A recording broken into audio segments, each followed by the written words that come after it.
Have you ever wondered what lurks in Seattle's fog-shrouded streets?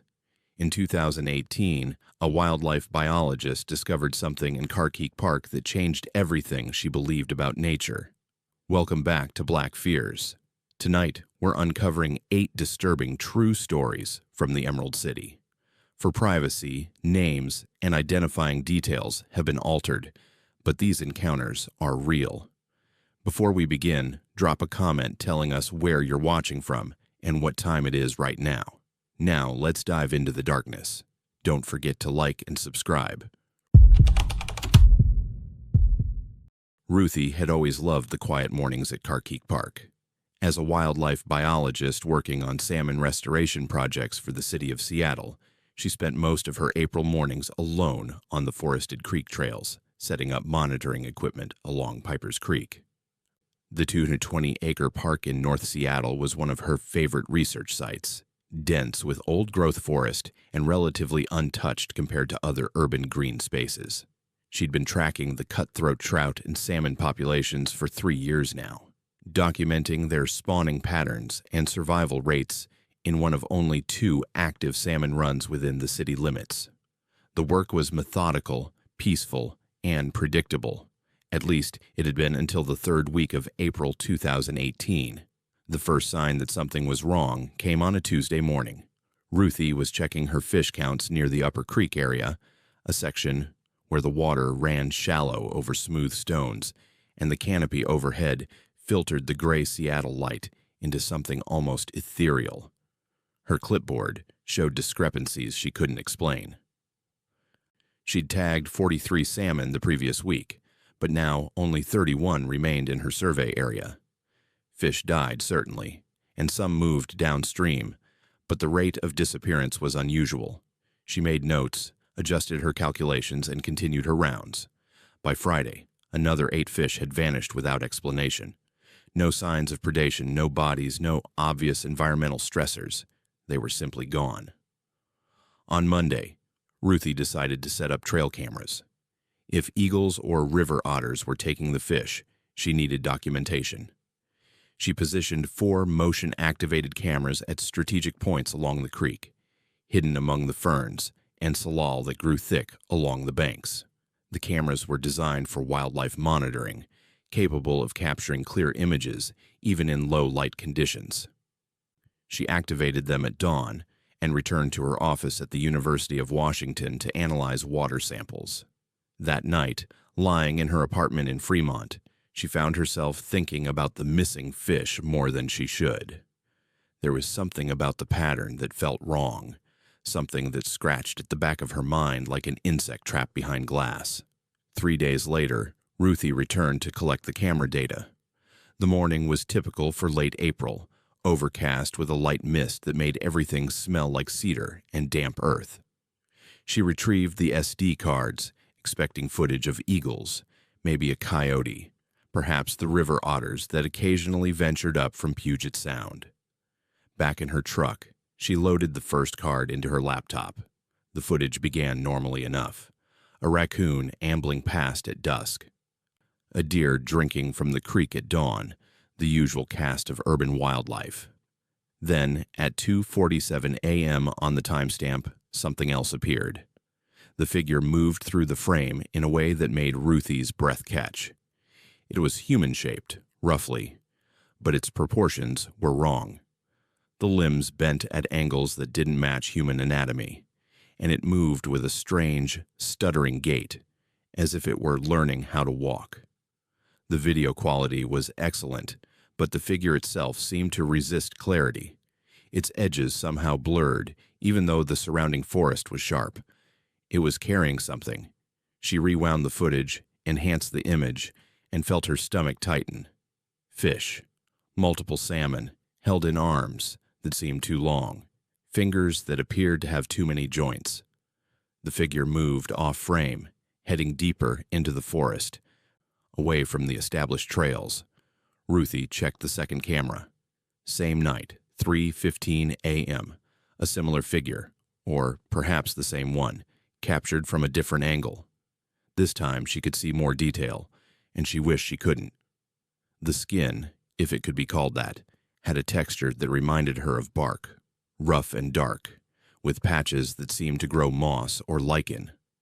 The face was visible for just 2 frames, human enough to be disturbing, but wrong in ways she couldn't fully articulate. The eyes were solid black, no whites, no iris differentiation, just pools of darkness that seemed to absorb the camera's infrared light. The third and fourth cameras showed similar activity. Whatever these things were, there were at least 3 of them, possibly more.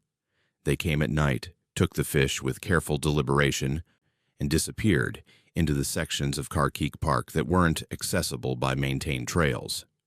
Ruthie sat in her truck for 20 minutes, watching the footage loop, trying to apply rational explanations. Costumes, pranksters, sophisticated hoax.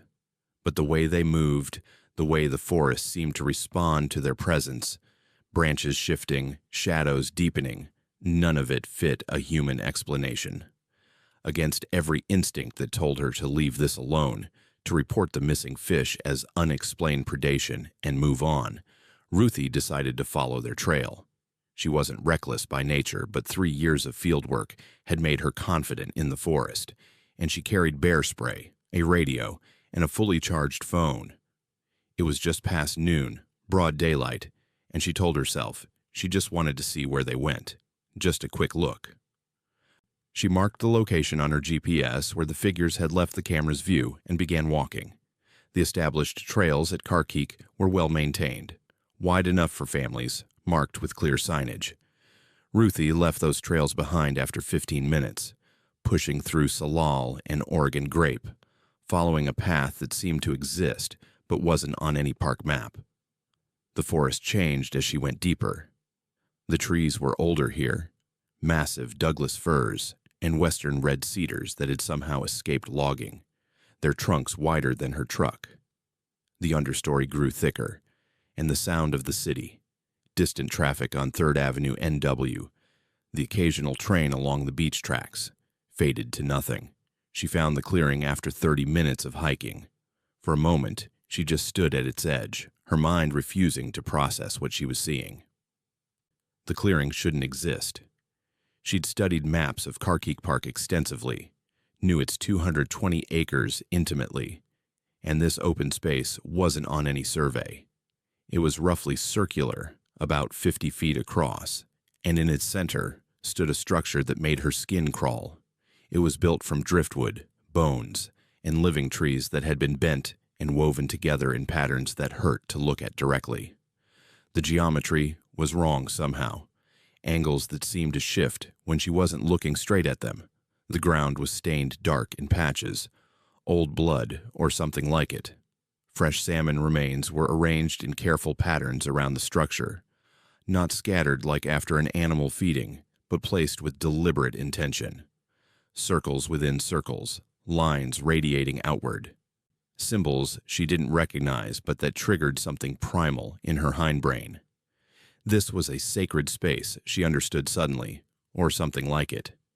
A place of ritual, of offerings, of something far older than Seattle's founding in 1851, older than European contact, older than anything she had reference for. Ruthie pulled out her phone to take pictures, to document this, but her hands were shaking badly enough that the images came out blurred. She forced herself to breathe slowly, to think like a scientist. What was she looking at? The bones appeared to be from various animals, deer, salmon, birds, things she couldn't identify. Some looked ancient, weathered by decades of rain, others were fresh.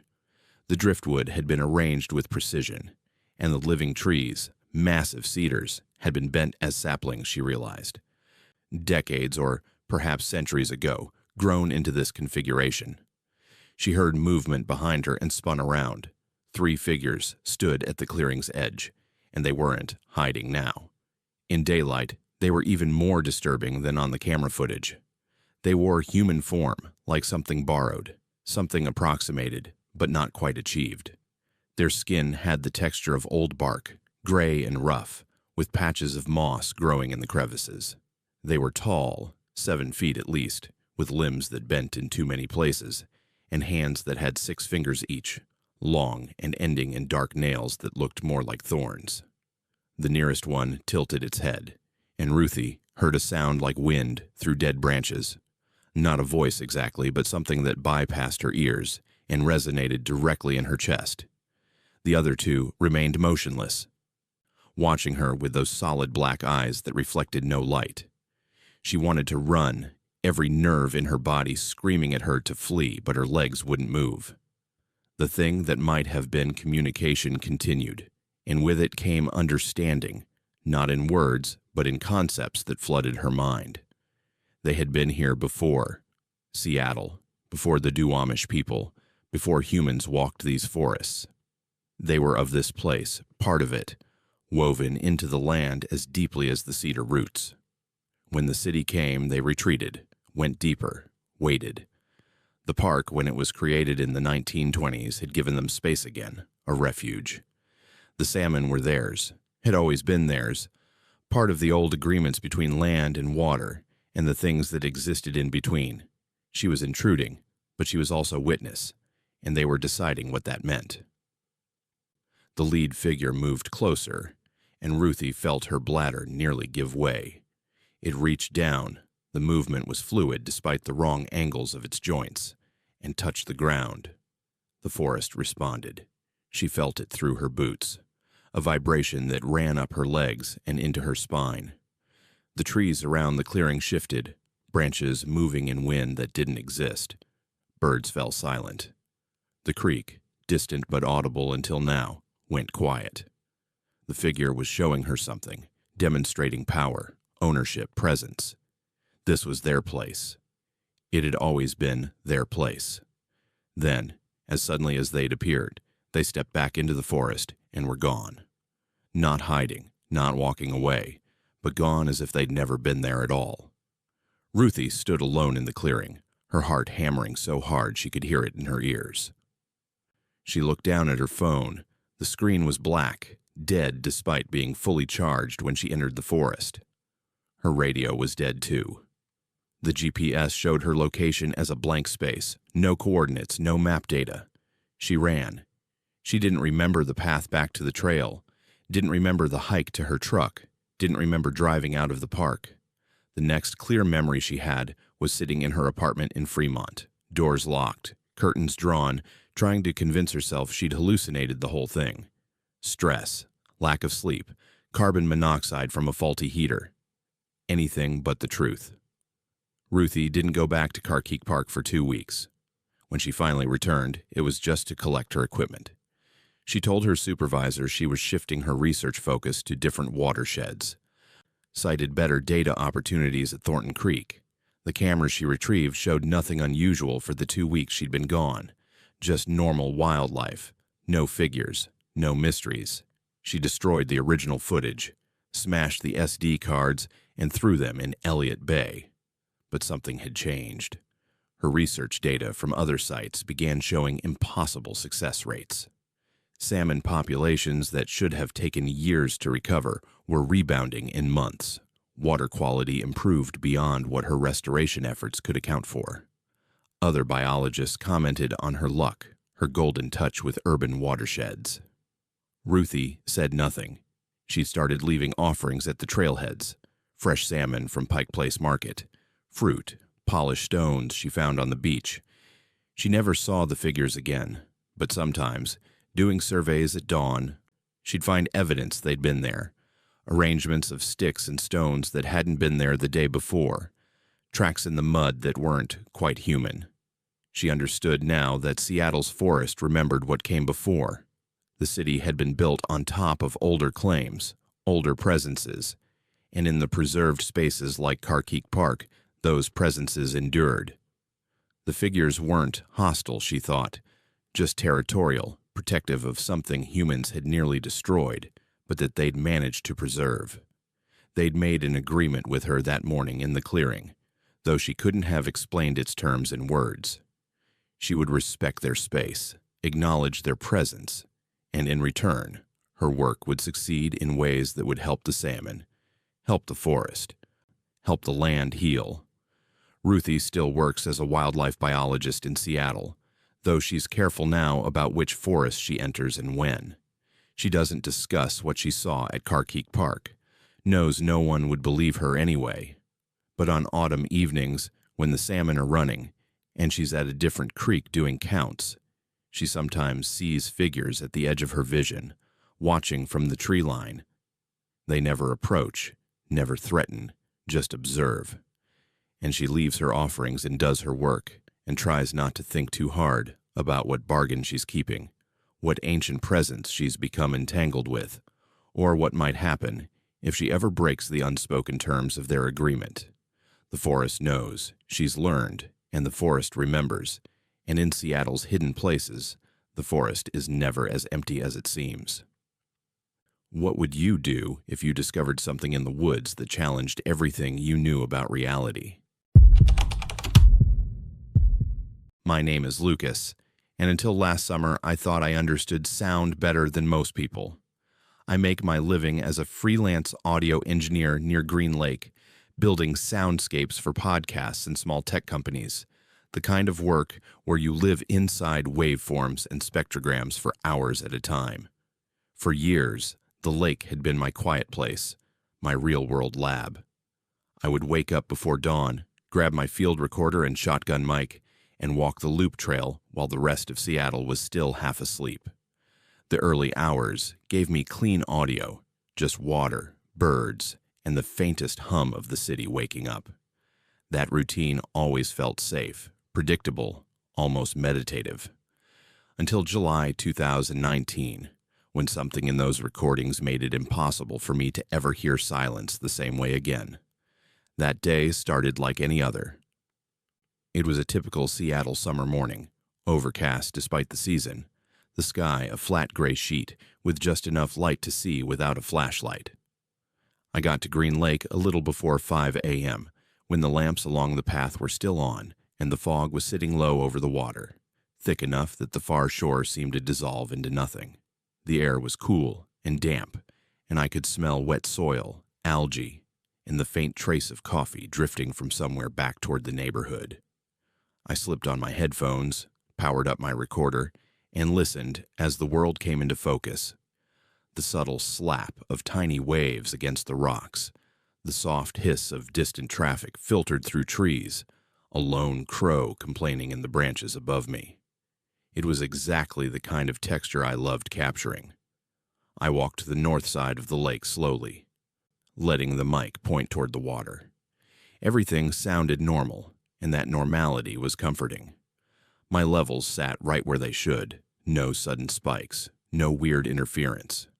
I didn't talk. I never do while recording. Human voices contaminate ambience. After about 30 minutes, I stopped near one of the benches along the shore to capture a longer, still segment.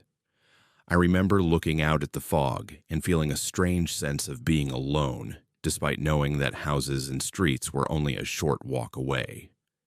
It was a common feeling at that hour, that illusion that the city had been switched off temporarily. I went home, made coffee, and loaded the files onto my workstation. My process is always the same. Back up the raw recordings, then listen once in real time to get a feel for the material. That morning, I put on my studio headphones and hit play, expecting the usual background wash. For the first few minutes, that's exactly what I got. Gentle water, faint traffic, occasional bird calls. I was about to mark the file as standard lake ambience when something under the surface of the sound caught my attention. It was nothing obvious at first, just a faint pattern my brain flagged as not random. It's hard to explain, but spending years editing audio trains your mind to notice repetition even when it's buried. I scrubbed back 10 seconds and listened again, this time focusing on the noise floor, the very bottom layer of sound. There it was. A cluster of muffled noises that didn't match the environment. Not birds, not wind, not distant cars. They had the cadence of speech, but warped, as if someone were talking through water and the recording had been dragged backward. I isolated that section, boosted the volume, and filtered out the higher frequencies. My stomach tightened as the shape of it emerged. It was definitely a voice, more than one, actually. And whatever they were saying, it was reversed. I've worked with enough audio tricks to know what reverse speech sounds like. This had that telltale, slippery quality. Consonants stretched and reshaped, vowels looping in on themselves. At that point, I still assumed it was some kind of odd interference. Maybe a radio bleed, or some distant conversation bouncing strangely across the water. I dropped the segment into my DAW, inverted it, and played it forward. The room felt smaller as I listened. Clear as day, a woman's voice said, "They're still here in the water." Then silence. Then the ambient lake sounds resumed, as if nothing had happened. I froze. Those words didn't belong in that recording. There had been no one near me at the time, certainly no one close enough to speak directly into my mic. My instinctual reaction was to rationalize. Maybe someone had been walking behind me on the path and I'd forgotten. Maybe the mic had picked up a stray conversation from across the lake. Maybe I'd somehow captured a fragment of something playing from a phone or a speaker. I replayed the segment again and again, listening for environmental context. There were no footsteps, no rustling clothes, no proximity cues. It sounded like the voice existed without a body, superimposed on the natural sound. Instead of stopping there like a sane person, I did exactly what my obsessive brain always does when something doesn't make sense. I went back. 2 mornings later, I was at Green Lake again slightly earlier this time, around 4:30 a.m. The fog was even thicker, a milky blanket over the water that swallowed the far shore completely. The path lights were dim halos in the mist, and the air felt unusually heavy, like the pressure before a storm. I set up near the same spot along the north shore, hit record, and just stood there, listening. The real-time feed in my headphones sounded normal. Wind in the leaves, subtle ripples in the lake, occasional bird sounds waking up. No voices. Nothing out of place. I recorded for nearly an hour, moving between a few different points around the north and east sides. When I got home and loaded the files, part of me hoped I'd find nothing. That would have made it easy to chalk the first incident up to some technical glitch. But on the second pass through the new recording, deep under the ambience, I heard it again. That same slippery inverted cadence. I isolated it, inverted the audio, and listened.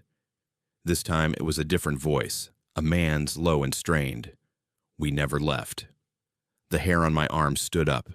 Another fragment in another part of the file revealed a whisper of a different voice saying, "Below the surface." At that point, it stopped feeling like coincidence. I started cross-referencing the timestamps. Both instances had occurred between 2:45 and 3:15 a.m., well before I'd actually arrived at the lake. That shouldn't have been possible. My recorder wasn't even powered on at those times. Yet the metadata on the files showed nothing unusual. It was as if these whispers had woven themselves into the recording before I ever hit the button. I tried to think like a professional. I did noise profiling, checked for any signs of tampering, ran diagnostics on my gear. Everything checked out. No corruption, no firmware anomalies, no evidence that the file had been altered. So I did the next logical thing. I started researching the lake itself. I pulled up old articles, historical notes, anything I could find. Green Lake had been a much deeper body of water in the early 1900s before city engineers lowered its level with a drainage project, exposing land that became part of the surrounding park. I found mentions of drowning accidents over the years, swimmers who disappeared, people who fell through the ice during rare freezes. Nothing concrete tied to what I was hearing, but enough to put a shape to the unease growing in my chest. The third time, I went in with a plan. I set my alarm for 2 a.m., brewed a pot of strong coffee, and forced myself out the door, despite every instinct screaming that this was a terrible idea. By 2:30 a.m., I was standing alone on the north shore of Green Lake, the park utterly silent. The fog was even denser, so thick it muffled sound in a way I'd never quite experienced. The streetlights along the road nearby were just smudges of light in the distance. The lake itself looked like a void. a black absence edged in pale vapor. I set my recorder on a tripod this time, aiming the mic toward the water, and sat on a bench a few feet away, headphones on, every sense focused. For almost an hour, nothing happened. The live audio feed was almost painfully ordinary. Tiny waves, subtle wind, the occasional distant hum of a car. My eyes kept drifting to the water, trying to pierce the haze. Around 3:10 a.m., I started to feel something change. It began as a slight pressure in my ears, the kind you get in an airplane before the cabin equalizes. The low-end frequencies in my headphones seemed to deepen, not because of any obvious sound, but as if the floor of the audio spectrum had dropped. The air temperature felt like it dipped a few degrees. A metallic tang crept onto my tongue, like the taste of a coin held too long in your mouth. Then, in the recorded feed just barely audible, I heard it. Children. It was faint at first, a cluster of high-pitched tones woven into the ambient noise. I boosted my monitor volume carefully until the pattern resolved into something recognizable.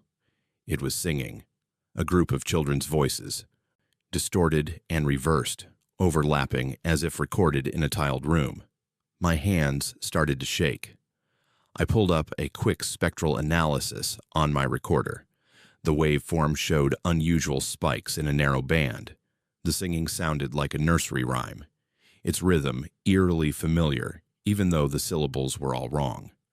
I realized what it was when I inverted a short segment in my head.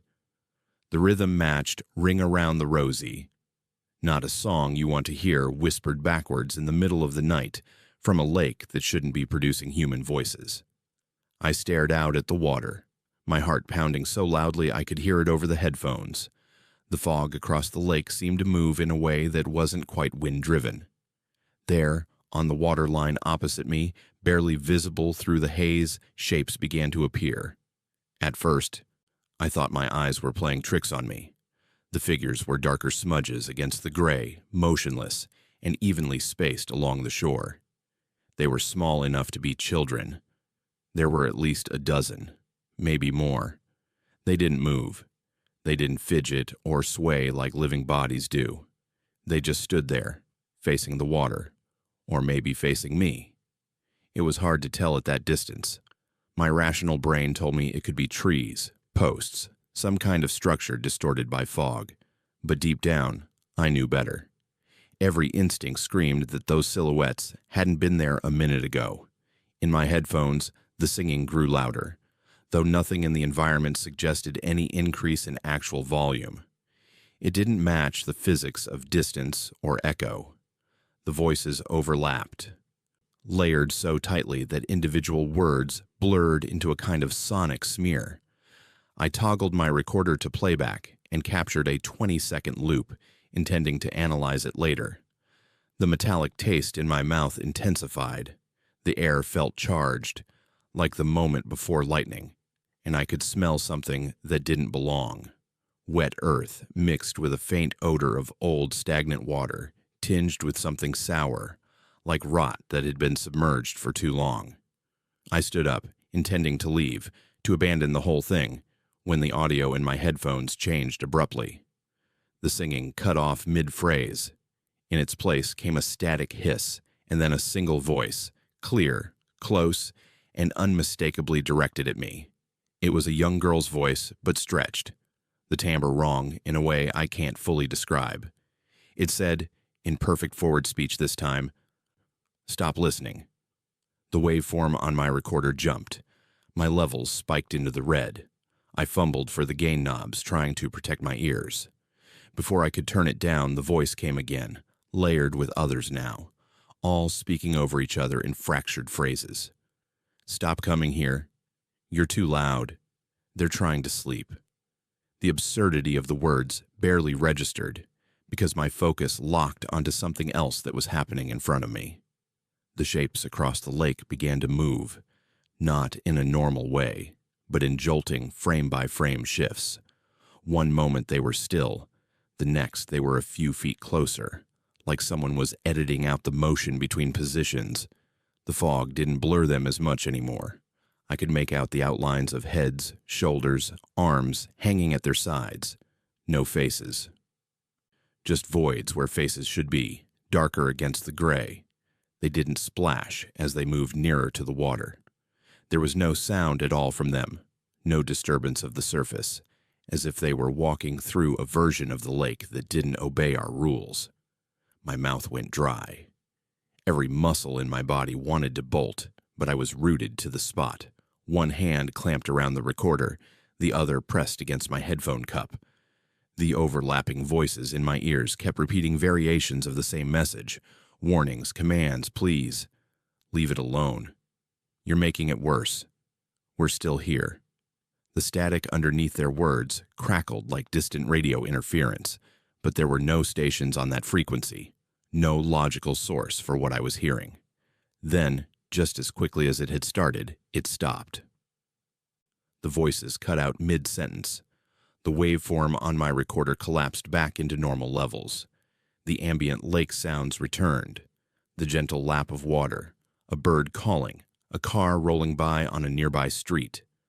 I ripped off my headphones and stared across the lake. The shapes were gone. No slow fade, no drifting away. 1 second they were there, the next they weren't. I stood there in the sudden, almost painful normalcy, my pulse thundering, my breath coming in sharp, shallow pulls. The fog might as well have been a concrete wall. I don't remember the walk back to my apartment, just flashes, my hands shaking as I unlocked my door, the way my walls seemed too bright after the muted world of the lake, the silence of my living room suddenly feeling aggressive. When I finally checked the recorder, the files were there, intact. I copied them to 3 separate drives before even listening. Part of me wanted to delete them immediately, to pretend this had never happened, but the part that made me good at my job wouldn't allow that. I needed to know what I'd captured. The analysis was worse than the experience. On the screen, the waveforms of the voices looked wrong. Sound has structure. Even noise has patterns. This had patterns that repeated themselves too perfectly. Identical clusters of frequencies resurfacing at precise intervals that didn't match human speech. When I inverted the sections, the messages became clear. They never left the water. He pulled us under. We sing so you don't forget. The more I listened, the more I became convinced these weren't random. There were at least 6 distinct voices, maybe more, overlapping like someone had laid multiple recordings on top of each other. Some sounded like children, some did not. I tried reaching out to a couple of people anonymously, an online forum for audio engineers, a friend who did paranormal investigation work as a hobby. But everything I wrote sounded insane when I read it back. Lake Ghosts Hijacked My Field Recorder is not something you can easily frame in a way that gets you taken seriously. I thought about contacting the city archives, asking about specific drownings at Green Lake, but I stopped myself. I didn't want dates and names. Putting specific human identities to whatever was now living in my recordings felt like crossing a line I wasn't ready for. Within a week, I stopped going to Green Lake entirely. The idea of standing on that path again, headphones on, unable to see more than a few feet into the fog made my chest tighten. I began avoiding lakes in general. Even the sound of water from a sound library made me uneasy. But the worst part was that the voices didn't stay in the recordings. At least, not completely. Every now and then, working on a client's project late at night, I'd be scrubbing through a normal voiceover or a music track and hear it. That same faint, reversed cadence buried beneath everything else. I would isolate it, ready to prove myself paranoid, only to find nothing measurable in the waveform. No visual evidence of what I'd heard. I eventually boxed up my field recorder, my shotgun mic, all my outdoor gear, and shoved it in the back of a closet. I told clients I was taking a break from location recording to focus on studio work. That was the clean, professional explanation. The truth was that the idea of capturing any uncontrolled sound terrified me. It felt like opening a door I no longer believed I could close. Some nights, when my apartment is quiet and the city hum drops low, I swear I hear something faint under the noise. Children singing in a language that sounds familiar, only when played backwards. A woman's voice asking why I won't listen anymore. I still have the original files from that July. I haven't played them in months, but I can't bring myself to destroy them either. Deleting them feels like ignoring a warning. Keeping them feels like inviting something to stay. I don't know if those voices belong to people who drowned when the lake was deeper, or to something older that has always lived under that water. Or if my brain broke in a way that only shows up in spectral analysis. All I know is that those words, "they're still here in the water," weren't intended for just anyone. They were addressed to whoever decided to listen too closely.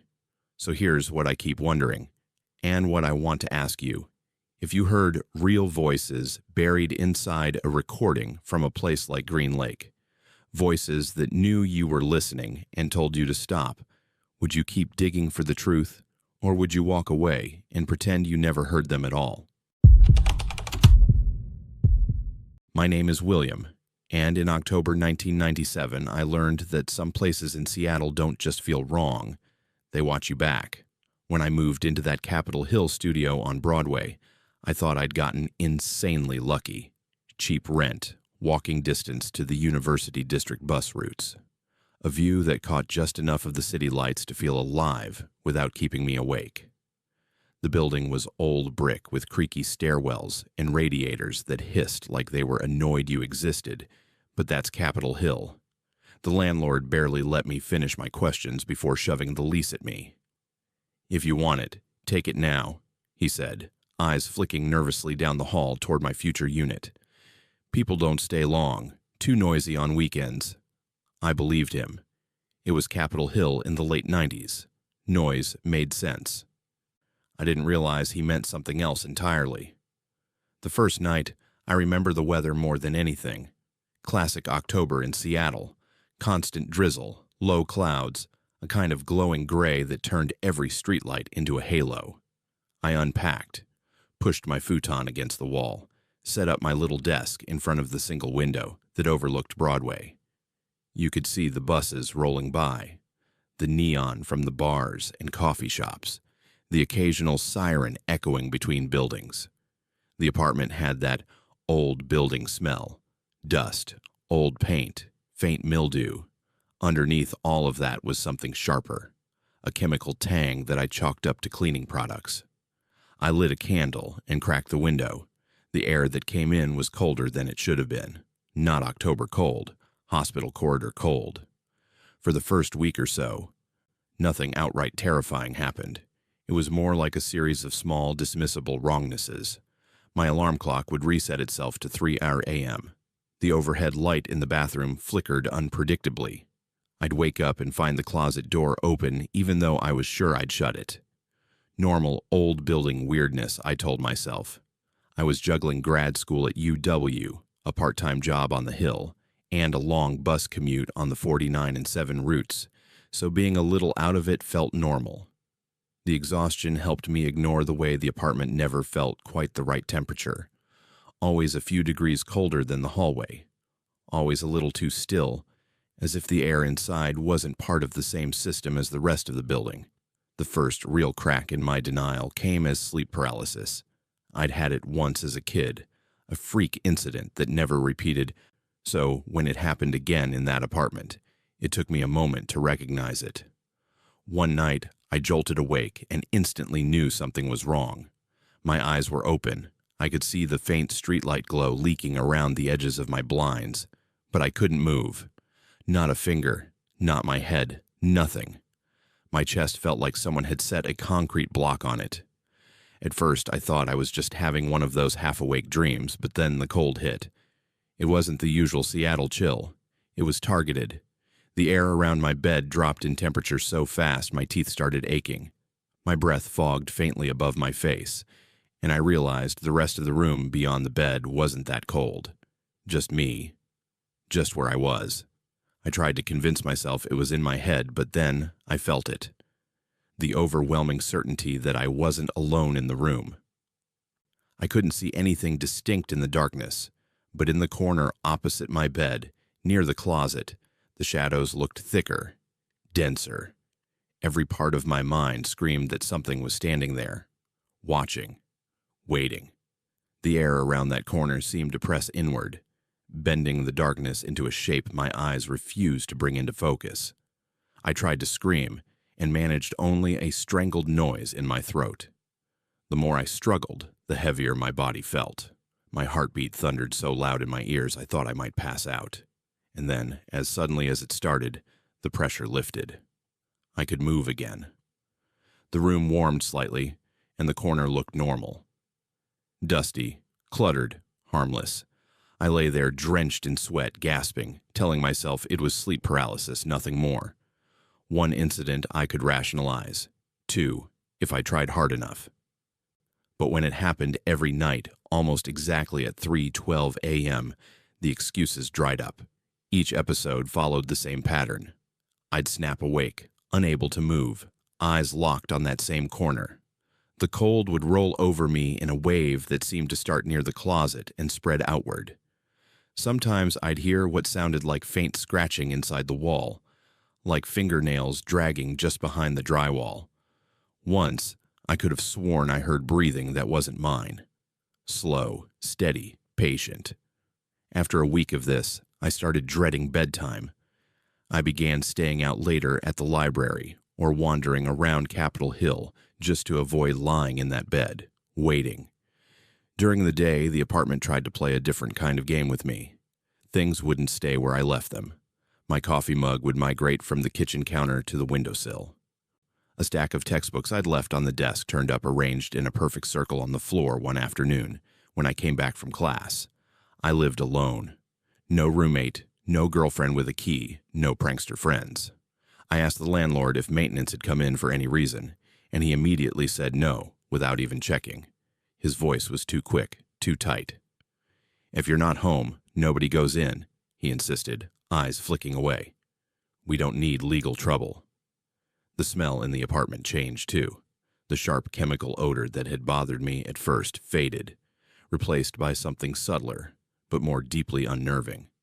Some days it was sulfurous, like a struck match that never quite burned out.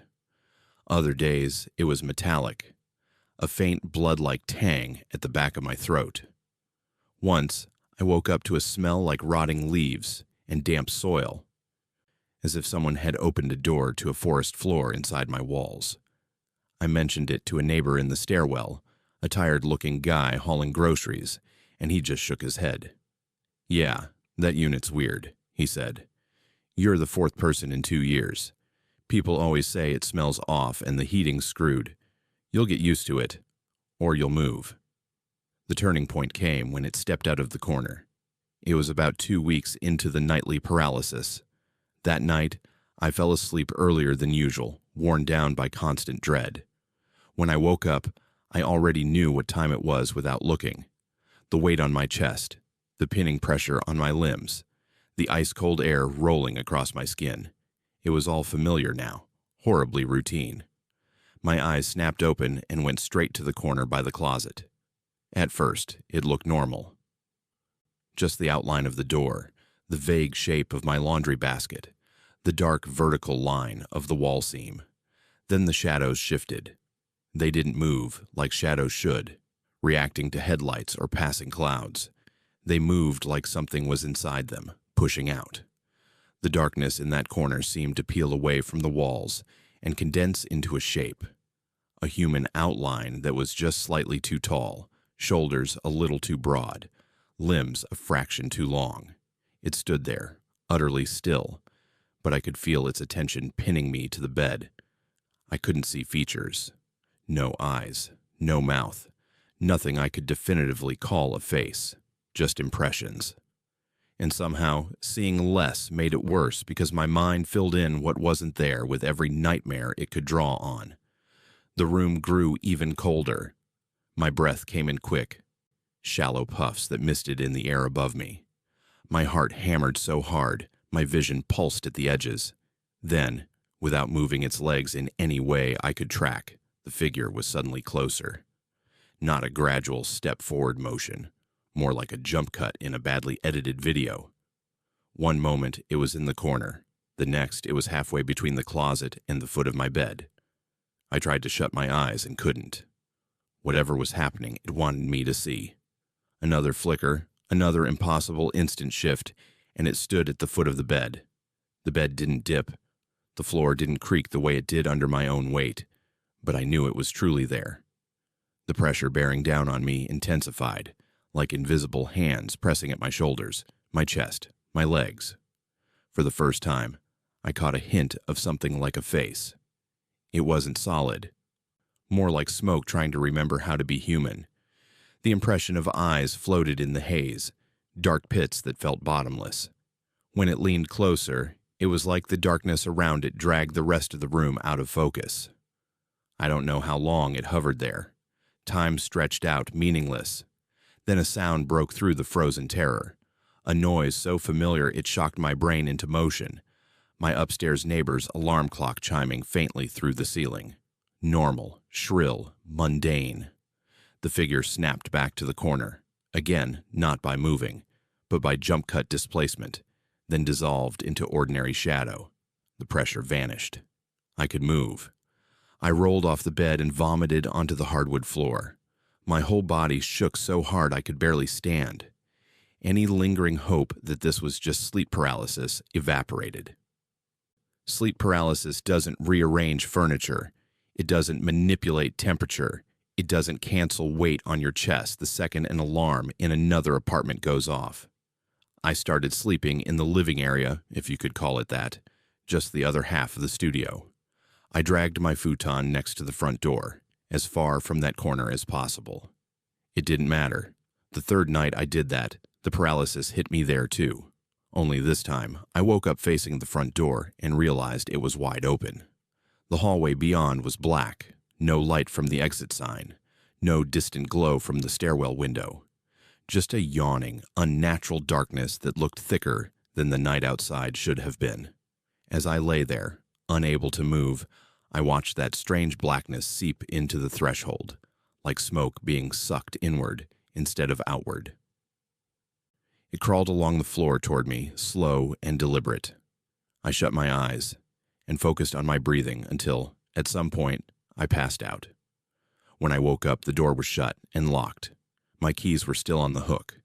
I hadn't left the apartment, but the faint sulfur smell hanging in the air told me I hadn't imagined the visitor. At that point, I started to break.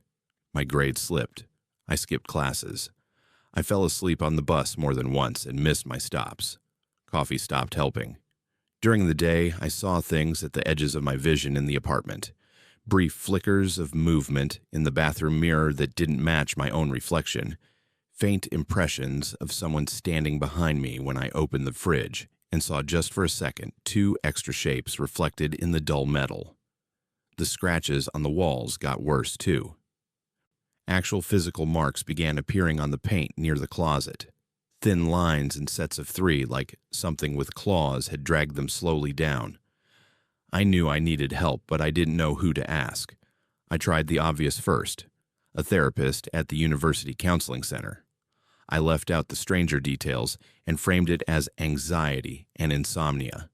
She nodded sympathetically, suggested coping strategies, breathing exercises, maybe a trial of medication. When I mentioned the sleep paralysis and the feeling of something in the room, her recommendation was predictable. "Your brain is under stress and creating patterns," she said. "Paralysis episodes can be extremely vivid." I wanted to believe her. I clung to that explanation like a life raft. Then, 2 nights later, I woke up with deep red marks around my wrists, as if someone had gripped them hard while I slept. Sleep paralysis does not leave bruises. Desperation pushed me in a direction I never thought I'd take seriously. A coworker at the coffee shop off Pike heard me joke about my haunted place and pulled me aside. "You should talk to the priest at the church down the street," he said quietly. "My aunt went through some weird stuff, and he helped. He doesn't treat you like you're crazy." I'd grown up Catholic, but hadn't set foot in a church in years.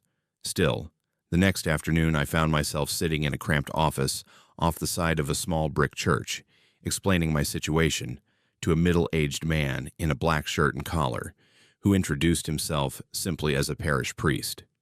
I expected skepticism or gentle redirection back toward therapy. Instead, he listened, really listened, without interrupting. His face didn't twist in disbelief or amusement. When I described the nightly visits, the open door, the voices, and scraping, he only grew more serious. "Has anything like this ever happened to you before you lived there?" he asked. I shook my head. "Has anyone else who stayed in that apartment mentioned similar things as far as you know?" I told him about what the neighbor had hinted at, about people moving out quickly. He exhaled slowly. "Sometimes places carry things," he said. "Sometimes things get permission to linger, or get invited without people realizing what they're doing." He offered to come by and bless the apartment. I agreed before he even finished the sentence. That evening, just before sunset, he showed up at my door with a small metal container of holy water and a Bible. The moment he stepped inside, his expression shifted. He looked toward the closet corner, his brow tightening. "You feel that?" he asked quietly. I nodded. He moved through the studio, sprinkling water, praying under his breath. The air grew heavier with each step he took closer to the corner. When he reached that spot, he stopped abruptly and turned pale. Sweat beaded on his forehead. His voice faltered mid-prayer. "You need to leave this place," he said suddenly. Not to the room, but to me. He backed away from the corner like he'd touched a hot stove. "There's more than one presence here," he added, voice strained, "and they've been here a long time. I'm not equipped to deal with this." I'd expected Latin and dramatic commands.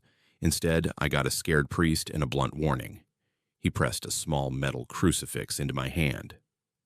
"Take this," he said. "Sleep with it if you have to. But don't stay longer than you must. There are histories in some buildings that should have been left buried." Before I could ask what he meant, he was practically out the door. That night was the worst it had ever been. I fell asleep on the futon near the door, clutching the crucifix in my fist, like a child holds a toy. At some point after 3 a.m., paralysis slammed into me harder than before. This time it wasn't just pressure. It felt like hands pinning each limb, long fingers wrapping around my ankles and wrists, something crushing my chest. The air tasted like ash and rust. The sulfur smell was so intense my eyes watered. The shadows along every wall converged toward the closet corner, thickening into a swirling mass that pulsed as if it were breathing. From within that churning darkness, shapes emerged.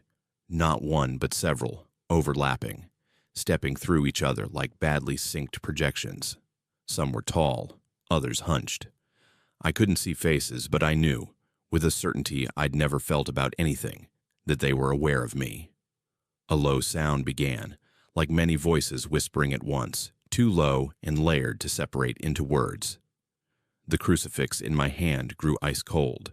My fingers burned where the metal touched my skin, as if my body couldn't decide whether it was freezing or being scalded. The whispers rose in pitch, the words slowly untangling into phrases I didn't want to understand. Fragments like, "Again, still here, no one listens, and this is ours," surfaced and sank in the murmur. I felt something press against my forehead, invisible but solid, like the edge of a palm. A wave of images slammed into my mind, not visions exactly, more like impressions. A cramped boarding house room in the 1930s. A woman lying in bed, eyes wide with terror, as shadows gathered in the corners. A man in the 1950s hanging himself in the closet.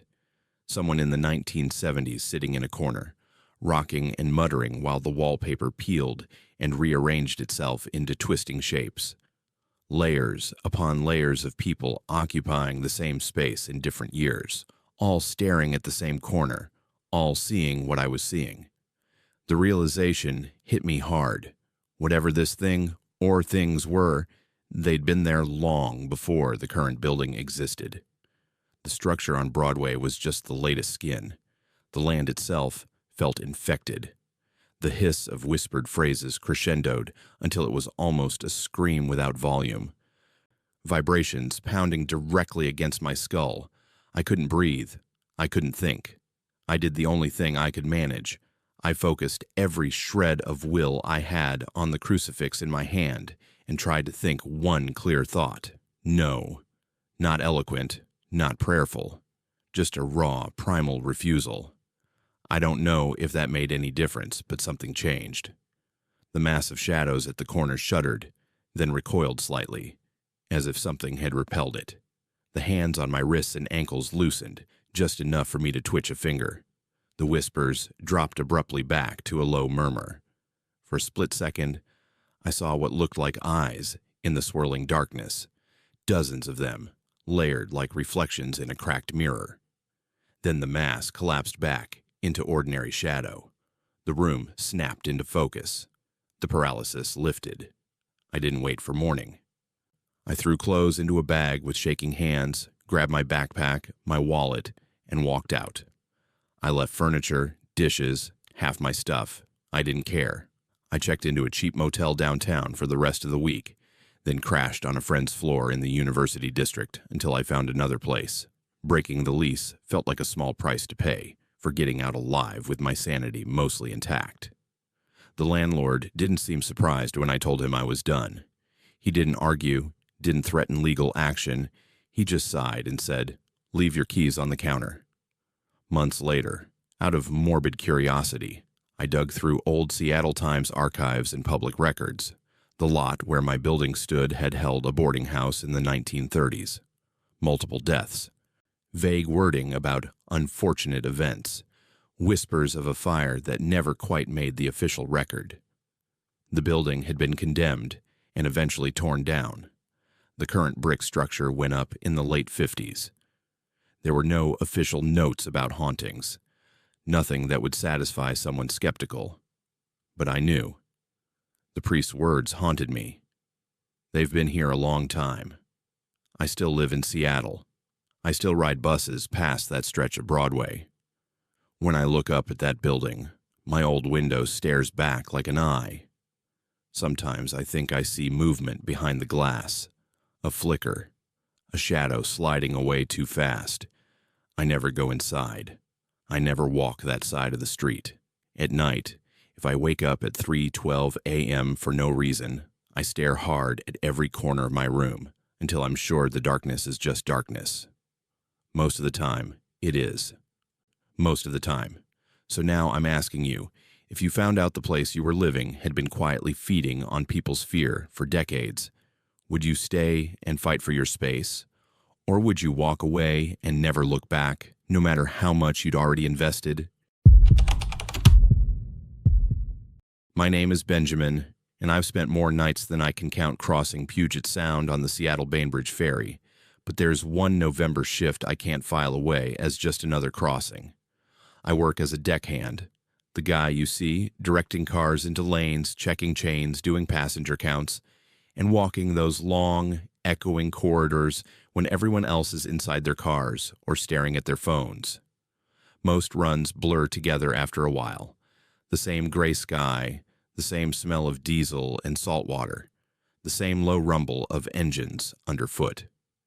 That night in November 2021, the fog was so thick you could barely see the rail at the edge of the deck, and the ship felt like it was sailing through nothing.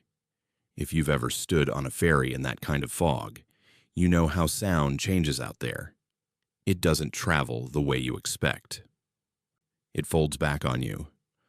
I came on shift at Coleman Dock for the late run to Bainbridge, the kind of sailing where everyone's tired and just wants to get home. Seattle was wrapped in cloud and drizzle, the skyscrapers along the waterfront glowing through the mist like ghosts themselves. The Space Needle vanished into low clouds if you glance north, just a faint silhouette of the base visible between buildings.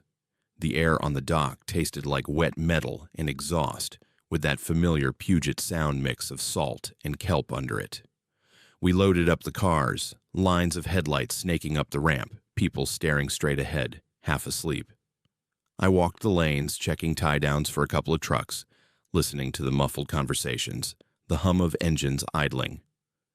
My boots vibrated just enough from the ship's systems to remind me how much machinery I was standing on. When we finally cast off, the city slid away behind a curtain of fog. Normally, you can at least see the wheel of the Great Wheel lit up or the reflections of the waterfront lights on the water. That night, the lights disappeared into white before they had a chance to touch anything. Up on deck, the air felt colder than it should have, a damp chill that soaked straight through layers. I did my usual walkthrough inside, checking the passenger deck seating areas. Most people stayed in their cars when it's like that, but there were a handful of foot passengers scattered around, some plugged into headphones, a couple reading, one guy sleeping with his hood pulled low over his face. The overhead lights gave everything a washed-out, humming glow. The only windows that showed anything were just walls of blank gray. About 15 minutes into the crossing, I started my passenger count as usual. It's routine. Walk the interior, check the stairwells, scan the observation deck. That observation deck is usually empty at night in bad weather. The chairs face big windows that look out over the bow, and when there's nothing to see but fog, people don't bother. Still, procedure is procedure. I climbed the stairs, my hand sliding along the cold rail, and stepped into the observation lounge. The sight hit me first, the way the room felt wrong before my brain processed why. There was someone sitting in the front row of chairs, near the center window. A woman, alone, facing the fog. That wasn't strange by itself. People like to zone out up there. What was strange were the details that filtered in one by one as I walked closer.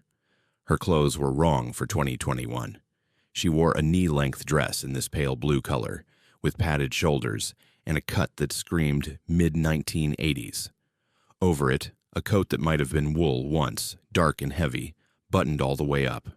Her hair was curled in a style I hadn't seen outside old photographs and videos.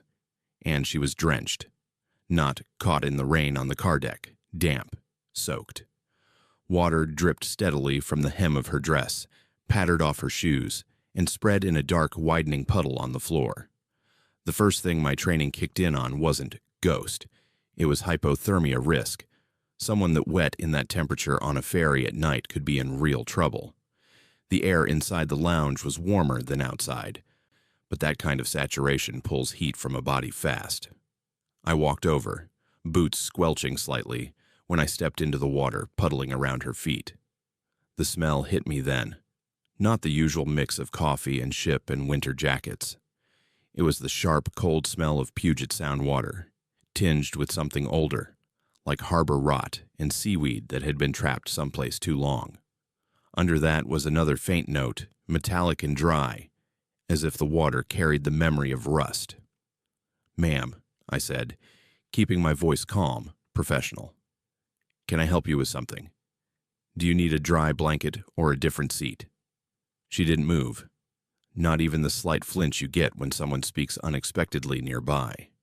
She sat with her hands folded loosely in her lap, fingers pale against the dark coat. Eyes fixed straight ahead on a wall of silent fog where you couldn't see more than a few inches past the glass. Her breathing was what got me next. There wasn't any. No rise and fall of shoulders. No subtle movement in the chest. If she was breathing at all, I couldn't see it. I took another step, forcing myself not to back away from the cold spreading through my boots, and leaned slightly to catch her face better in the overhead light. Her skin looked wrong, too smooth and too still, like a photograph more than a living person. It wasn't the kind of motionless that comes from deep concentration or being lost in thought. It was total absence of micro-movements. No blink, no twitch, nothing. Just this fixed, distant gaze. The light reflected off her hair in a way that suggested it was still wet, heavy with water that had no business being there this far into the crossing. I tried again. "Ma'am, are you okay? Do you know where you're headed tonight?" My breath steamed the glass slightly when I spoke. Hers didn't. I felt the air temperature change around us, dropping in a tight radius. My fingertips tingled like they do when you open a walk-in freezer. The rest of the lounge behind me felt normal, but within a few feet of her seat, the cold was intense in a way that didn't match the thermostat. The hum of the ship's system sounded further away. The usual subtle vibrations under the floor seemed dampened. The world shrank down to me, her, and that fog outside pressing against the windows. Something in me, training, instinct, call it what you want, told me to go get the mate, or at least another crew member, before pushing this further. You don't want to be alone if someone suddenly seizes or freaks out. I backed away a step, intending to say I'd be right back. My heel hit the dry carpet just outside the ring of water around her seat, and as soon as I stepped out of that circle, the cold lifted slightly. Not completely, but enough that my breath didn't feel like it was freezing in my lungs. I took one last look at her from the doorway. Same pose, same stare, water still dripping steadily onto the floor. I left and headed for the crew area, my mind racing through possible explanations. Maybe she'd fallen on a dock before boarding. Maybe she'd jumped in somewhere near the terminal and climbed aboard without anyone noticing, though that scenario didn't hold up even in my own head. The ramp angles and crew presence made that nearly impossible. I found the watch officer, a guy who'd been on the boats longer than I'd been old enough to work, and told him there was a passenger who might be in trouble. I didn't mention anything supernatural, just the facts: soaked, unresponsive, not answering questions. He followed me back up the stairs without argument. When you're out on the water, you don't ignore a potential medical situation. As we walked into the observation lounge, he gave me a sideways glance. "She in rough shape?" he asked. "Whole front row's a hazard when it's rocking like this." I didn't answer, because I'd already taken in the empty seats. Every chair was vacant. The floor was dry. No puddle, no footprints, no dripping trail. Just the faint hum of lights and the faint, familiar smell of stale coffee and ship. The exact spot where she'd sat was bare. The window in front of it showed nothing but fog, streaked slightly where condensation had run down. I must have gone pale because the officer frowned and looked at me more carefully. "Where'd you say she was?" he asked. I walked to the spot anyway, my boots thudding on the carpet. I crouched, ran a hand over the floor. It was as dry and evenly warm as the rest of the room. No dampness in the fabric, no chill. I checked under the seat, along the aisle, anywhere water might have collected. Nothing. I straightened up slowly. "She was right here," I said, hearing how unsure my own voice sounded. "Soaked, like straight out of the Sound. I talked to her. She didn't answer. I came to get you."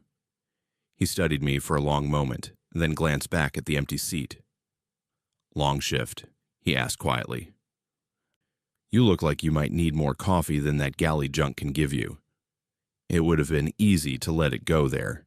Blame it on fatigue. On the way, fog and quiet can warp your senses.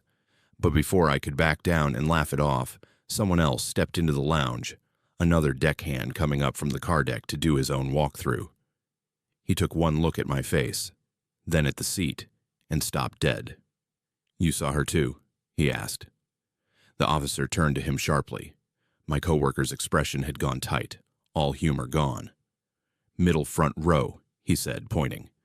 "Soaked to the bone, old blue dress, just staring into the fog." My heart flipped. I felt the tiny hairs on my arms stand up. "Yeah," I said. "That's exactly what I saw." The watch officer looked between us like we'd both gone insane. "Okay," he said slowly. "Why don't you two tell me what's going on here?" We ended up in the small break room, the three of us hunched over a metal table with bad coffee cooling in paper cups. My coworker admitted he'd seen her on a previous November shift. Same route, late crossing, heavy fog. He'd hesitated to say anything back then because the second he'd gone to get someone, she'd vanished. Hearing my description was enough to push him to speak up now. As we traded details, the dress, the soaked hair, the lack of breath, the officer's expression changed. He went from skeptical to something closer to resigned. "Check the calendar," he finally said. "What's today's date?" I pulled out my phone. "November 12th, I answered. He nodded slowly. "Makes sense," he muttered. When I asked what he meant, he stood, tossed his coffee, and told us we could finish the crossing but to stay focused on our jobs. His tone said, "Drop it for now." That didn't happen. Sailors talk. People on the ferry system talk even more. After we docked at Bainbridge and unloaded back on the Seattle side later that night, I cornered him again in the crew area. He sighed, looked at the ceiling, then gave in. "I'm not supposed to encourage this kind of thing," he said, "but there are stories that follow certain runs, no matter who's on board. We've had crew on this route for decades. Patterns show up." He told me that in November 1984, a woman fell or jumped overboard on a late-night Bainbridge run. The details were fuzzy depending on who told it. Some said she slipped on a wet deck. Others swore she climbed the rail on purpose. Officially, it was listed as a presumed suicide. They never recovered the body. The date, as far as he remembered from the older guy's stories, was November 12th. The story would have been easy to dismiss if it weren't for the specificity of what we'd both seen. He said over the years, crew had quietly reported a woman matching that description appearing in the observation lounge or out on the passenger deck during foggy November nights. Always soaked, always silent, always staring into the fog. At first, they'd file incident reports or call for passenger assistance, but by the time anyone else arrived, she'd be gone. The official logs didn't say ghost. They said no passenger found. Eventually, people stopped writing it up. They just told the story to new crew in hushed voices, half as a warning, half as a test of how much weirdness you could handle out on the Sound. I went home that morning with that date ringing in my head. I couldn't let it go. Exhausted as I was, I pulled up old newspaper archives and started digging. It didn't take long. There it was in black and white, a small article from November 13th, 1984, about a woman who'd gone into the water during a night crossing on the Seattle-Bainbridge route. The article didn't show her photo, just mentioned her first name, one I won't repeat here, and noted that her body hadn't been found despite search efforts. The description of her clothing matched what I'd seen: a blue dress, dark coat. The article mentioned thick fog that night, reduced visibility, difficult rescue conditions. Reading that, the room seemed to tilt a little. For the next week, I couldn't stop replaying that scene in my mind. The fixed stare, the way the air temperature dropped around her, the smell of sound water in a place that should have been dry. I kept thinking about how many crossings I'd done without incident, how many November nights I'd walked those decks with nothing more frightening than a drunk passenger or a malfunctioning door. And then suddenly, she'd been there. For the first time in years, I felt nervous stepping back onto the boat for my next shift. The fog had cleared by then, replaced with crisp, cold air and a clear view of Seattle's lit skyline. No mist, no gray wall outside the windows. It should have made me feel better. It didn't. I started paying more attention to the quiet moments during crossings, the way the ship's horn sounded as it rolled across the water, the change in the engine's hum when we hit rougher patches. How different the passenger areas felt when they were nearly empty versus crowded. Every time I walked past the observation deck now, I hesitated for a split second before stepping in, bracing for the sight of that soaked dress. Most nights the seats were empty, just a few scattered travelers scrolling on their phones. The floor was dry. The air was a normal, comfortable temperature, but sometimes, late, when the weather turned and the fog returned, the temperature would dip just a little too much as I approached, and I'd swear I could smell that faint, sharp scent of cold Sound water again. I asked a couple of older crew members casually if they believed any of the stories. Most of them shrugged, said they'd seen weird stuff, but preferred not to think too hard about it. One woman, who'd been working ferries since the 90s, looked me dead in the eye and said, "Look, whether you think it's a ghost or your mind filling in blanks, that route remembers certain things. It doesn't forget." She told me she avoided that observation deck on November night shifts if she could, said some dates felt heavier than others. Whatever happened out there, she said, left a mark. Maybe on the water, maybe on the boat, maybe on us. That stuck with me. The idea that places, not just people, carry memory. Water, especially, Puget Sound has seen shipwrecks, accidents, suicides, storms that ripped boats apart. Those stories don't all get told or written down. Some of them just live in the spaces where they happened, replaying themselves for whoever is sensitive or unlucky enough to notice. I don't pretend to know how it works. I just know that on that fog-drowned November night, something that shouldn't exist in a rational world sat 3 feet from me, dripping seawater onto a carpet that never got wet. And every instinct I have told me she was not simply a trick of the light. I still work that route. Bills don't stop just because the sound is haunted. Every November, when the calendar creeps toward the 12th, I feel my shoulders tense. I check my assignment sheet, hoping I've been rotated to a different run. But most years, I'm right back there, walking the same corridors, feeling the same subtle shift in the air when the fog rolls in thick and the city disappears behind us. I do my rounds, count my passengers, and try not to look too long at the front row of the observation deck. Some years, nothing happens. Others, I feel that temperature drop as I step through the doorway, and my breath catches until I see the seats are empty. I've learned not to talk about this with passengers. It's not exactly comforting to hear the crew swap ghost stories about people who went overboard. But it's always there in the back of my mind when I'm out on those late crossings, and all you can see outside the windows is your own reflection against a wall of gray. If she's still riding that route every year, I don't know what she's looking for. Closure, maybe. A chance to get to the other side.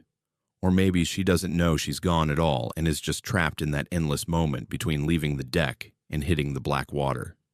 So if you ever find yourself on a late-night Seattle-Bainbridge run in November, sitting alone on the observation deck while the fog eats the view, would you keep staring into that gray nothing?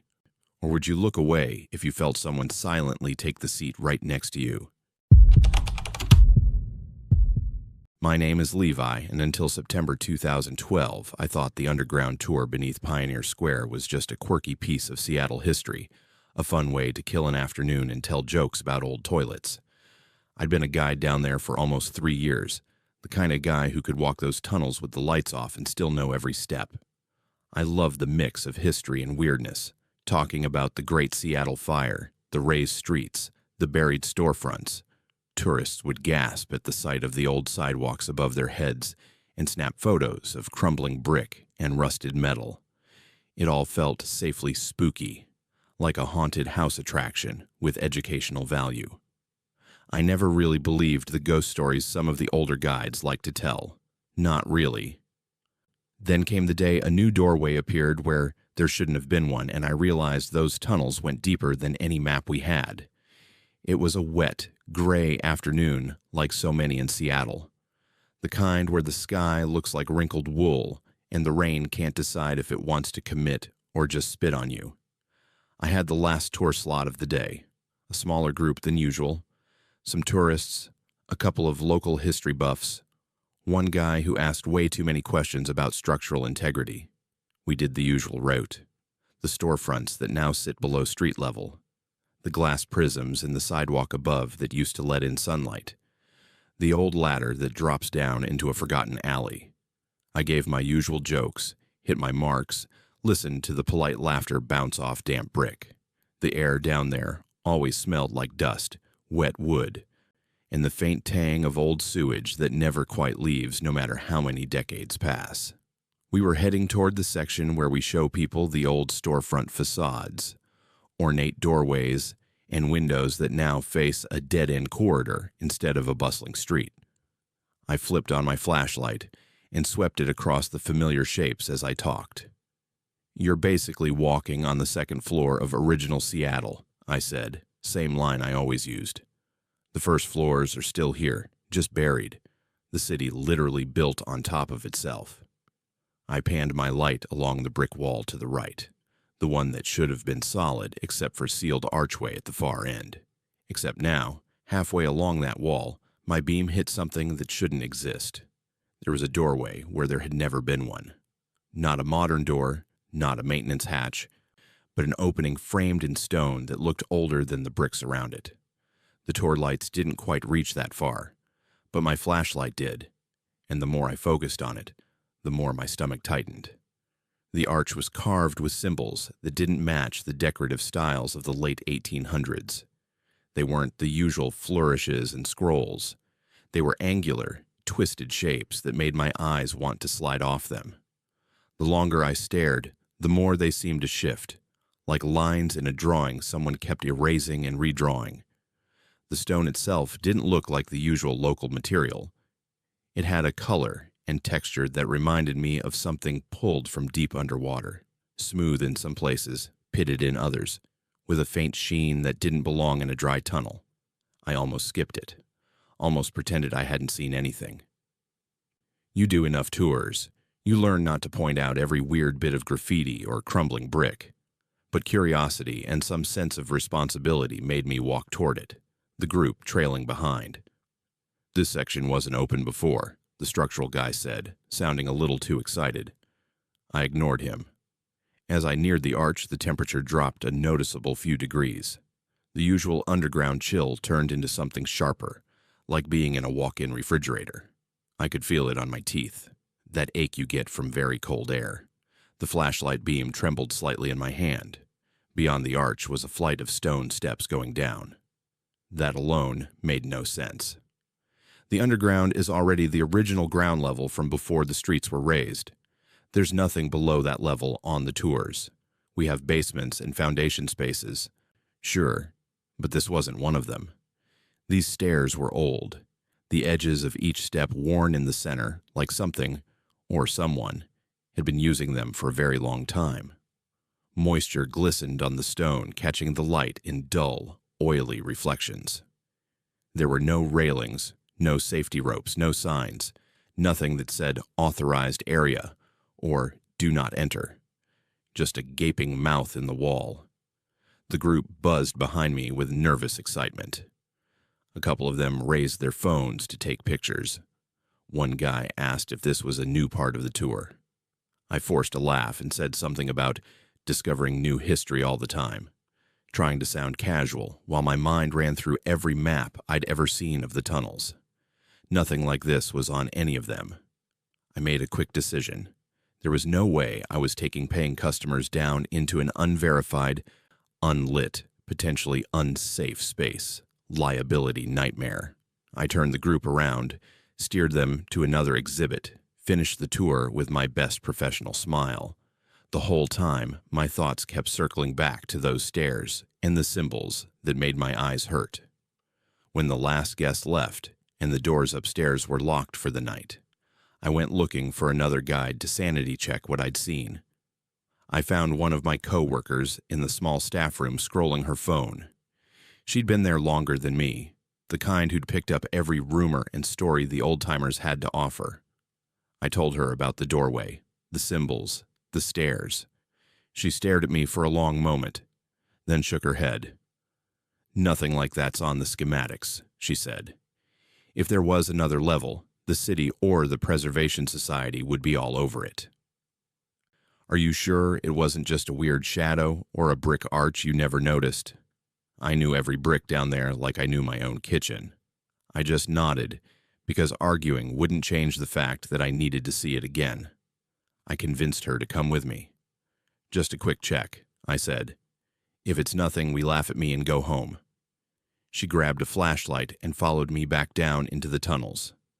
After hours, the underground feels different. Empty tour paths and quiet exhibits turn from historical curiosities into something more like a deep sleeping beast. Without the chatter of visitors, you notice every drip, every creak of old timber, every faint vibration from buses and cars on the raised streets above. We walked in silence, lights cutting narrow cones through the darkness. When we reached the corridor with the storefront facades, my heart started beating faster. The regular tour lights were off now, so the only illumination came from our flashlights. I swept mine along the brick wall.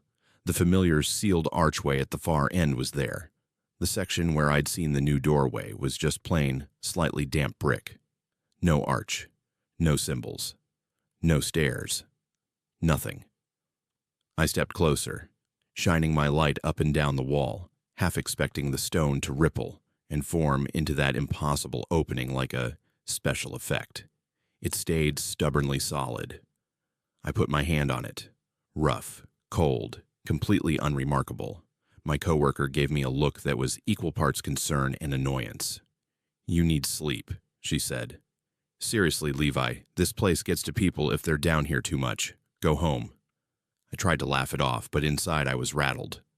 I knew what I'd seen. The drop in temperature, the way the symbols twisted, the slick look of those steps.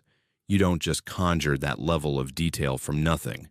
I went home to my apartment in Ballard that night, feeling like I'd left something unfinished.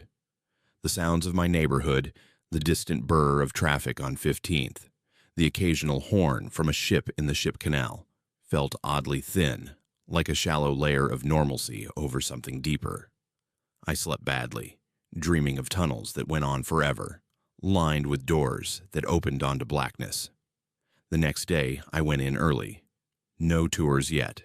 Just me and the dull hum of building systems waking up.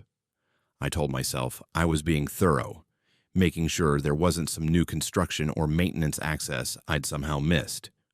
Down in the tunnels, the air was cooler than upstairs, but not as cold as it had been near that arch. I walked the route alone, flashlight sweeping over familiar displays. When I reached the same stretch of wall, I almost turned around and walked away. Part of me didn't want to know, but I forced myself to look anyway. The doorway was back. It was there as clearly as if it had always existed. That carved arch, with its impossible symbols, framing a stairway that disappeared into darkness. My breath hitched. I hadn't turned away for more than a second. There was no way someone could have swapped walls on me. The symbols seemed worse in the morning light from my flashlight, more defined yet somehow less interpretable. Every time I tried to focus on a specific shape, it flickered at the edges like my brain was refusing to process it. The stone around the arch felt different from the surrounding brick just by looking at it, darker, denser, almost damp. I stepped closer, feeling that same localized temperature drop. The hair on my arms rose under my long sleeves. My flashlight beam trembled as I pointed it down the stairs.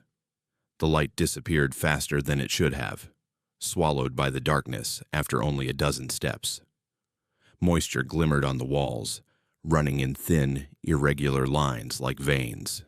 The smell coming up from below wasn't just old dust or stagnant air.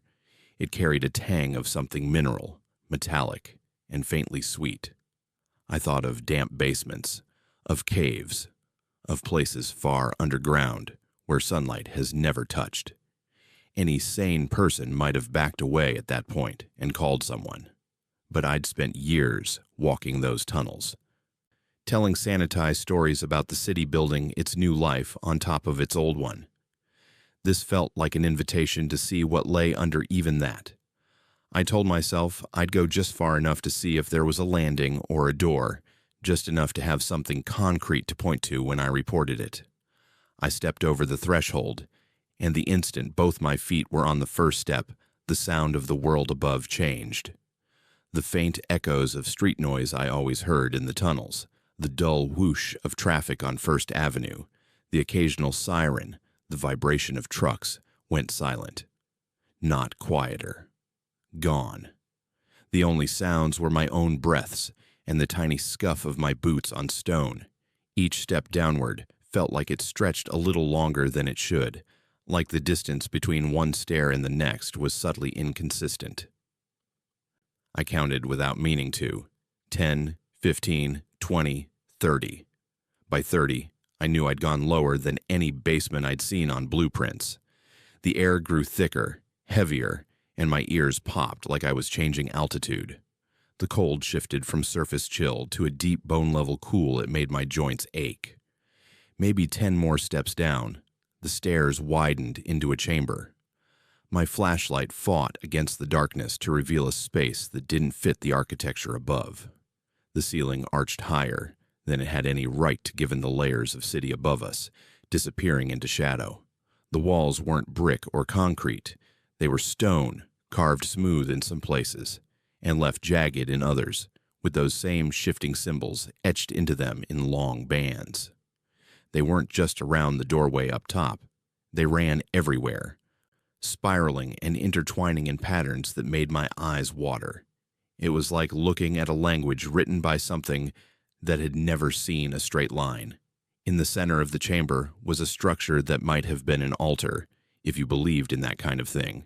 It was a raised block of the same dark stone, its surface worn smooth with use, edges rounded like river rock. Surrounding it were objects laid out in deliberate arrangements.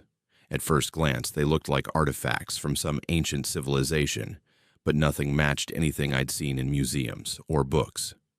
Some pieces appeared metallic, but the metal had a sheen that shifted color when my light passed over it, from dull gray to sickly green to almost violet. Other objects looked like stone but felt oddly organic in their shapes, as if they'd grown rather than been carved. The air in the room had weight. Every breath felt like drawing in something thicker than oxygen, something that left a faint, bitter taste on my tongue.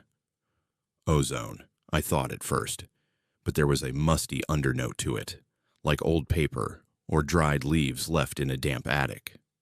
As I stepped fully into the chamber, the temperature dropped again, and my skin prickled with what felt like static electricity.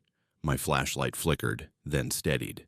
The beam wavered across one of the carvings, and for a heartbeat it looked like the lines were moving, flowing along the stone like ink and water. I should have left. I know that now, but awe wrapped around my fear for a moment. The idea that below the neatly packaged tourist version of the underground, there was something older, bigger, something no one had told me about. It was intoxicating in a horrible way. I took another step forward, drawn toward the central structure. The floor beneath my boots felt subtly uneven, like it wasn't finished or had been warped by time. Up close, the objects around the altar were even more unsettling. One looked like a sphere with too many facets, each reflecting my flashlight in a direction that didn't quite correspond to where it should. Another resembled a twisted loop of dark material that somehow seemed both incredibly heavy and impossibly light, like a metal skeleton of something that had never lived. I reached out toward one without really thinking, my hand moving as if someone else were guiding it. Before my fingers could make contact, I heard footsteps behind me, not echoing from the stairs, but suddenly there, in the room, too close. I spun around so fast my foot skidded on the uneven stone. Ezekiel, an older guide who'd been with the company since before I started, stood just inside the arch at the base of the stairs, breathing hard like he'd run. "What the hell are you doing?" he demanded, voice sharp with something beyond anger.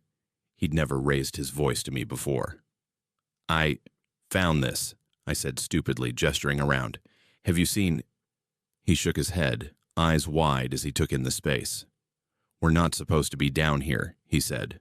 "No one is supposed to be down here." His flashlight beam skittered across the carvings in the central block, and his expression twisted into a mix of fear and something like recognition. "They told us to ignore it if it showed up," he muttered. "They said the last time someone went down, he didn't come back right." Those words hit me like a physical blow. "What do you mean, if it showed up?" I asked. "This place isn't on any map." He laughed once, harsh and humorless. "You think the city puts everything it knows in public records?" he said. "You've heard the stories about people getting lost in parts of the underground that aren't on the tours, right? You thought those were just jokes." He stepped closer to me, his voice dropping. "We're leaving. Now. Don't touch anything. Don't mark anything. Just walk." Part of me bristled at being ordered around, but the larger part listened. The room felt different now that someone else had acknowledged it, like the air itself tightened. A low vibration started in the floor, too subtle to be called an earthquake, more like the sensation of standing above heavy machinery. Except there was nothing like that down here. The symbols on the walls seemed to pulse in the edges of my vision. My flashlight dimmed a fraction, then brightened again. We backed toward the stairs together, and as we did, there was a faint sound, just at the edge of hearing. Not a voice, not exactly, but a kind of hum that rose and fell in uneven waves, almost like someone chanting in a language my brain refused to parse. When my foot hit the first step up, the hum cut off. The pressure in my ears eased slightly. We climbed in silence, not daring to look back at the chamber. Each step upward felt steeper than it had on the way down. My legs ached. My breathing felt too loud in my own head. At some point in the climb, I noticed the faint return of normal city noise. A muffled bus engine, a distant horn, the comforting background static of life. We emerged into the familiar corridor, and the change in air was immediate. The underground's usual musty chill felt almost warm by comparison. I turned to look at the arch one more time. The doorway was gone, just blank brick where it had been, damp and solid and frustratingly ordinary. I walked over and pressed my palm against it. Rough, uneven, cold, no seam, no sign of an outline, nothing. Ezekiel watched me, his jaw clenched. "Don't keep touching it," he said. "You don't want it to remember you." I pulled my hand back as if the bricks had burned me. "What was that?" I asked. "What did we just see?" He shook his head. "I don't know," he said quietly. "I just know that when I started here, one of the oldest guides, the kind of guy who'd done every unofficial tour and seen every weird thing, pulled me aside. He said, 'If you ever see a doorway that isn't on the maps, with carvings that give you a headache to look at, you pretend you didn't. You don't take tourists through. You don't go down there.' The last guy who did started talking about angles that don't exist and something under the city that's been here longer than the bedrock. He's not giving tours anymore. He's not doing much of anything anymore." The rest of that day passed in a blur. I gave my tours, hit my lines, pointed out the artifacts. I laughed when people made the usual jokes about ghosts and buried secrets. Inside, I felt like something under my feet had shifted permanently. The neat narrative I'd been selling, fire, rebuilding, raised streets, quirky history, felt paper thin. Underneath, something older and stranger had been waiting, watching from beneath the city's foundation.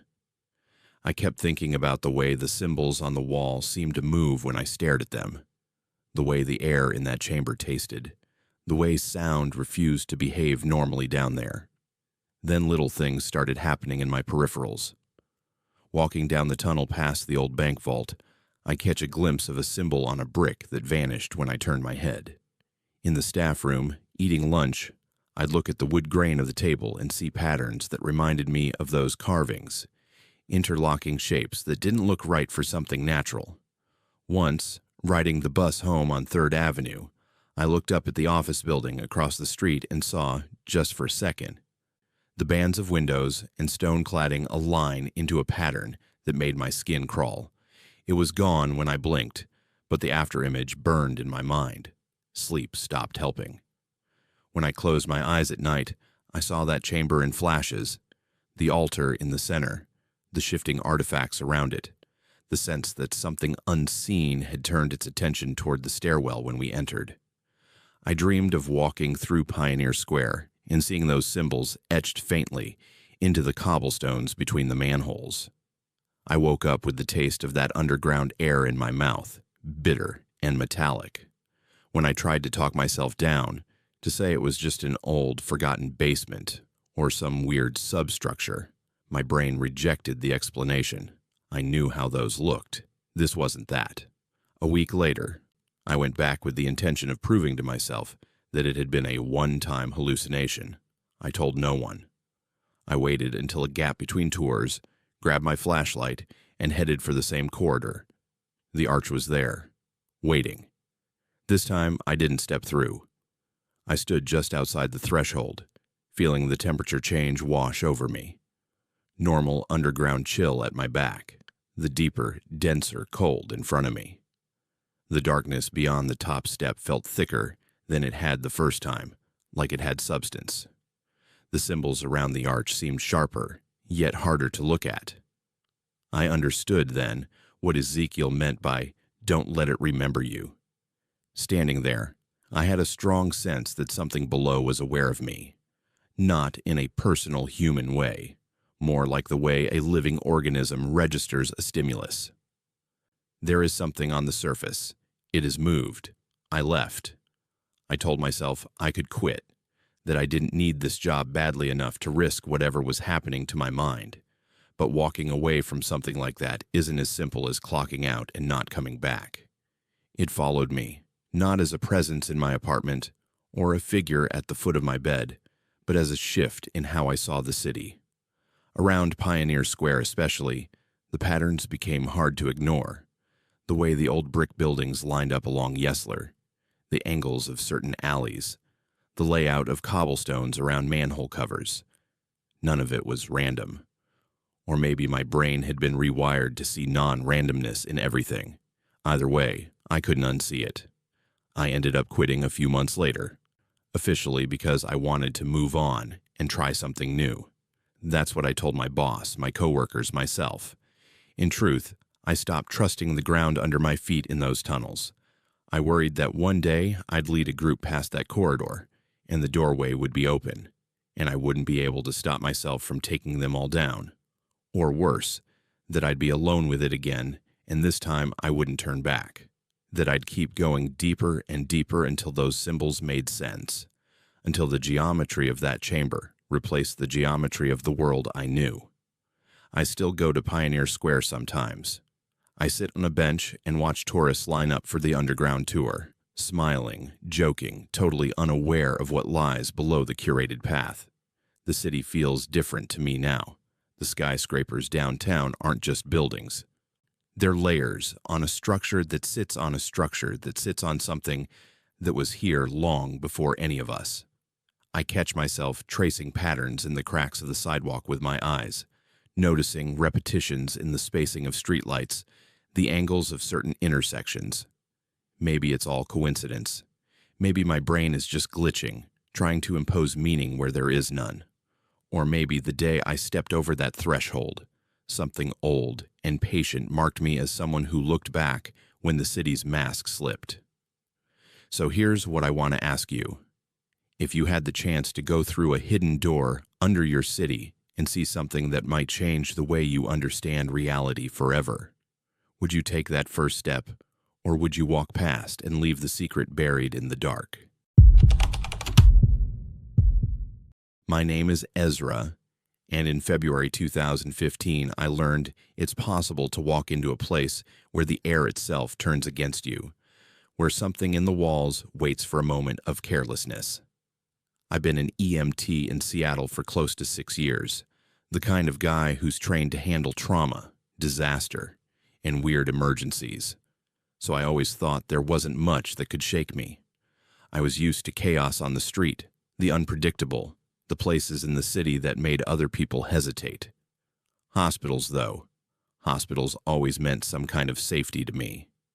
That feeling died one night in the University of Washington Medical Center's basement, in a corridor most people never have a reason to see. I still wish I could forget what happened in those sterile, unnatural halls. My partner and I had a routine. Bring a patient in, check the paperwork, swap hellos with the regular ER staff, and if necessary, take a cart down to storage for backup supplies. That night on shift, a gnawing kind of cold hung in the air outside, rain blowing sideways, the wind cutting through even heavy jackets, gray that pressed right up to the hospital's glittering lights. We'd just dropped off a patient from a late call, standard stuff, no drama, and were getting ready to clear when a harried nurse flagged us down. She tapped her badge nervously and told us if we could make a run to basement storage for blood transfusion kits, she'd owe us. My partner went to move the rig, grumbling about meters. I told her no problem and headed for the service elevator. Some people hate that ride. Too slow, too many stops, the light's always a little too yellow. I'd done it 100 times before. The elevator thrummed down into the hospital's lowest levels, old machinery growling somewhere deep within the walls. The doors hissed open, and I stepped into the basement corridor. This area is all concrete and tile, pipes crisscrossing overhead, The kind of hallway where every cough or muttered word echoes. I knew the route, down past the laundry chutes, the medical records archive, left into the rear corridor where the storage room sits. This stretch passes by the entrance to the morgue, which is never as sinister as people think in the daylight. At night, though, it's different. There's an absence of noise, a heavy quality, like the air's waiting for something. As I passed the morgue's metal doors, a chill cut sharper, deep enough to make me shiver even through my uniform. I told myself it was nothing. Just the usual sub-basement cold. I nearly missed what was wrong at first. A dull, metallic scraping, just below the noise of the pipes. My head turned without thinking, and that's when I saw it. One of the morgue drawers was partly open, just an inch, light from a security lamp glinting on the stainless steel edge. Now, drawers do occasionally miss a line, but this one had never been left like that in my memory. I hesitated, fighting that old training not to be superstitious, and then moved closer to push it shut. The closer I got, the more overwhelming the smell became. Not decay exactly, more like copper, ozone, and something burnt. I reached the drawer, placed one hand on the cool metal, and pushed. It slid silently, too silently, then jerked as if something snagged inside. I leaned in, expecting a loose sheet or cloth, when a mass in the shadows shifted. It was pale, gelatinous, but with a structure I hadn't seen in classrooms or scenes. For a split second, I thought maybe it was just a body, but then it moved. The form quivered, sending ripples across its bland, translucent surface. I yanked my arm back, heart pounding so loud it felt like it rattled my ribs.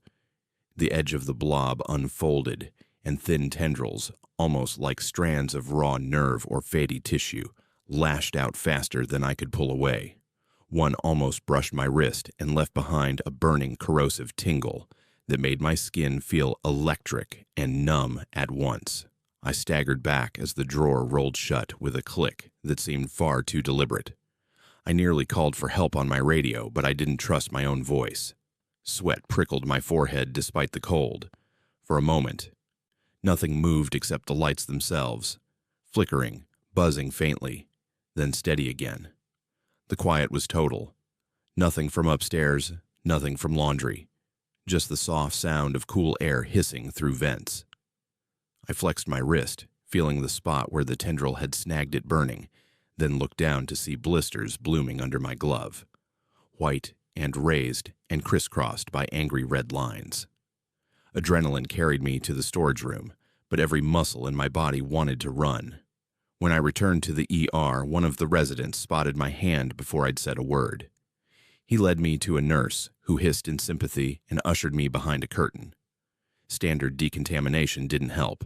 My skin peeled up like it was afraid of whatever had touched it. By dawn, a circle of dull, dead flesh, the size of a quarter, stood out against my palm. The attending on call paged for infectious disease. More staff gathered, faces sharpening from fatigue to concern.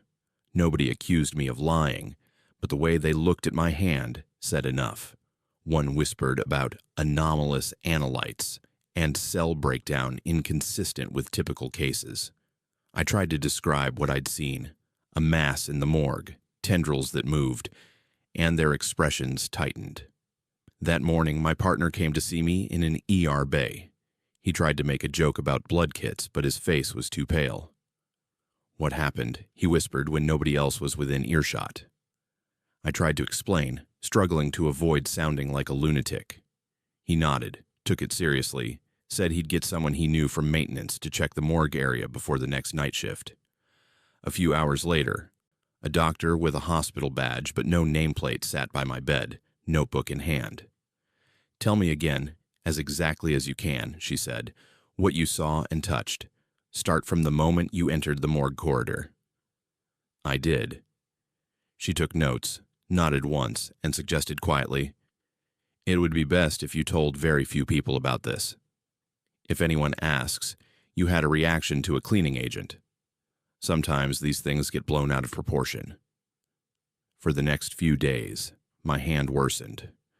What began as a burn blossomed into something else. My skin changed colors, then texture, first smooth and red, then waxy and translucent in patches, with web-like patterns that shifted as I watched. They admitted me, isolated my room, and had 4 different specialists run tests. The diagnoses didn't fit. Necrotic tissue was the best phrase they'd offer in official notes. The doctors came in less and less, always together, as if afraid to face the case alone. My co-workers brought flowers and jokes and asked careful questions, the way people do when they suspect something is beyond them. My partner called one night and said, "That part of the basement is cordoned off. Nobody will tell me why." After a week, they decided the only thing left was to cut. I signed the forms, not really believing this was happening, listening to surgeons describe what they do and thinking about the sound of that drawer sliding shut. I woke from anesthesia missing my left hand. The stump was clean, carefully wrapped, clinical. I kept smelling that faint tang of ozone and copper, even when the wound had closed, even when I was supposed to be recovering. I sometimes imagined that if I unwrapped the bandages, something would still be moving underneath, like the patterns on my skin had been burned deeper, into the anatomy itself, and were spreading through bone and nerve and memory. I didn't go back to work after that. At first, I blamed the trauma, the loss, the way little things became so much harder. Opening jars, tying shoes, typing texts. But the real reason was the sense that I'd left something of myself in the basement that night, and that whatever lives down there had left a mark inside me in return. Sometimes in my dreams, I'm walking those underground corridors again, listening for the metal sliding sound, feeling the chill settle on my shoulder. Other times, I wake with my stump tingling, itching, with a sensation I know isn't phantom limb. It's memory, or maybe warning. I did my best to move on. Some things, though, refuse to fade. I catch myself checking hands whenever I see paramedics at work, looking for patterns in their skin. I overheard an ID doc at another hospital mention a case with unusual tissue changes after a basement incident at UW Med, and her colleague just nodded, as if something like that belonged to urban legend, not official records. A nurse friend told me the morgue drawer where my hand was burned had been sealed shut, the numbers scratched out on inventory sheets, but she never saw anyone actually open it again. When she asked, she got reassigned to a different department. The worst, though, came 6 months after the surgery. I was at a coffee shop near campus when a man I didn't recognize sat across from me uninvited. He was older, maybe in his 60s, and wore a hospital badge turned backward so I couldn't see the name. He asked me in a tone I couldn't quite read, "Has it tried to grow back?" I stared at him, unsure whether to laugh or call security. He didn't wait for a response. He simply said, "If you feel it moving, go somewhere open. Don't stay underground. That's when it's strongest." Then he got up and left. That night, in my apartment, my stump itched inside the bone so fiercely I thought I might scream. I slept sitting up, lights on, every window open. I never saw that man again. I don't pretend I know what's below the hospital or what unlocked itself in that basement corridor. I only know I left part of myself down there, and what I brought back is not something I'll ever understand or be able to give away. I still cross the street to avoid the old medical campus on cold nights, especially when the fog rolls down from Ravenna and the air smells faintly of copper. Some wounds heal. Others change you in ways that never scar over. If something happened to you that science refused to explain, would you let it destroy your life, or would you push for answers no matter how terrifying they turned out to be? Let me know in the comments. Your choice might be the difference between surviving the unknown or letting it claim you completely.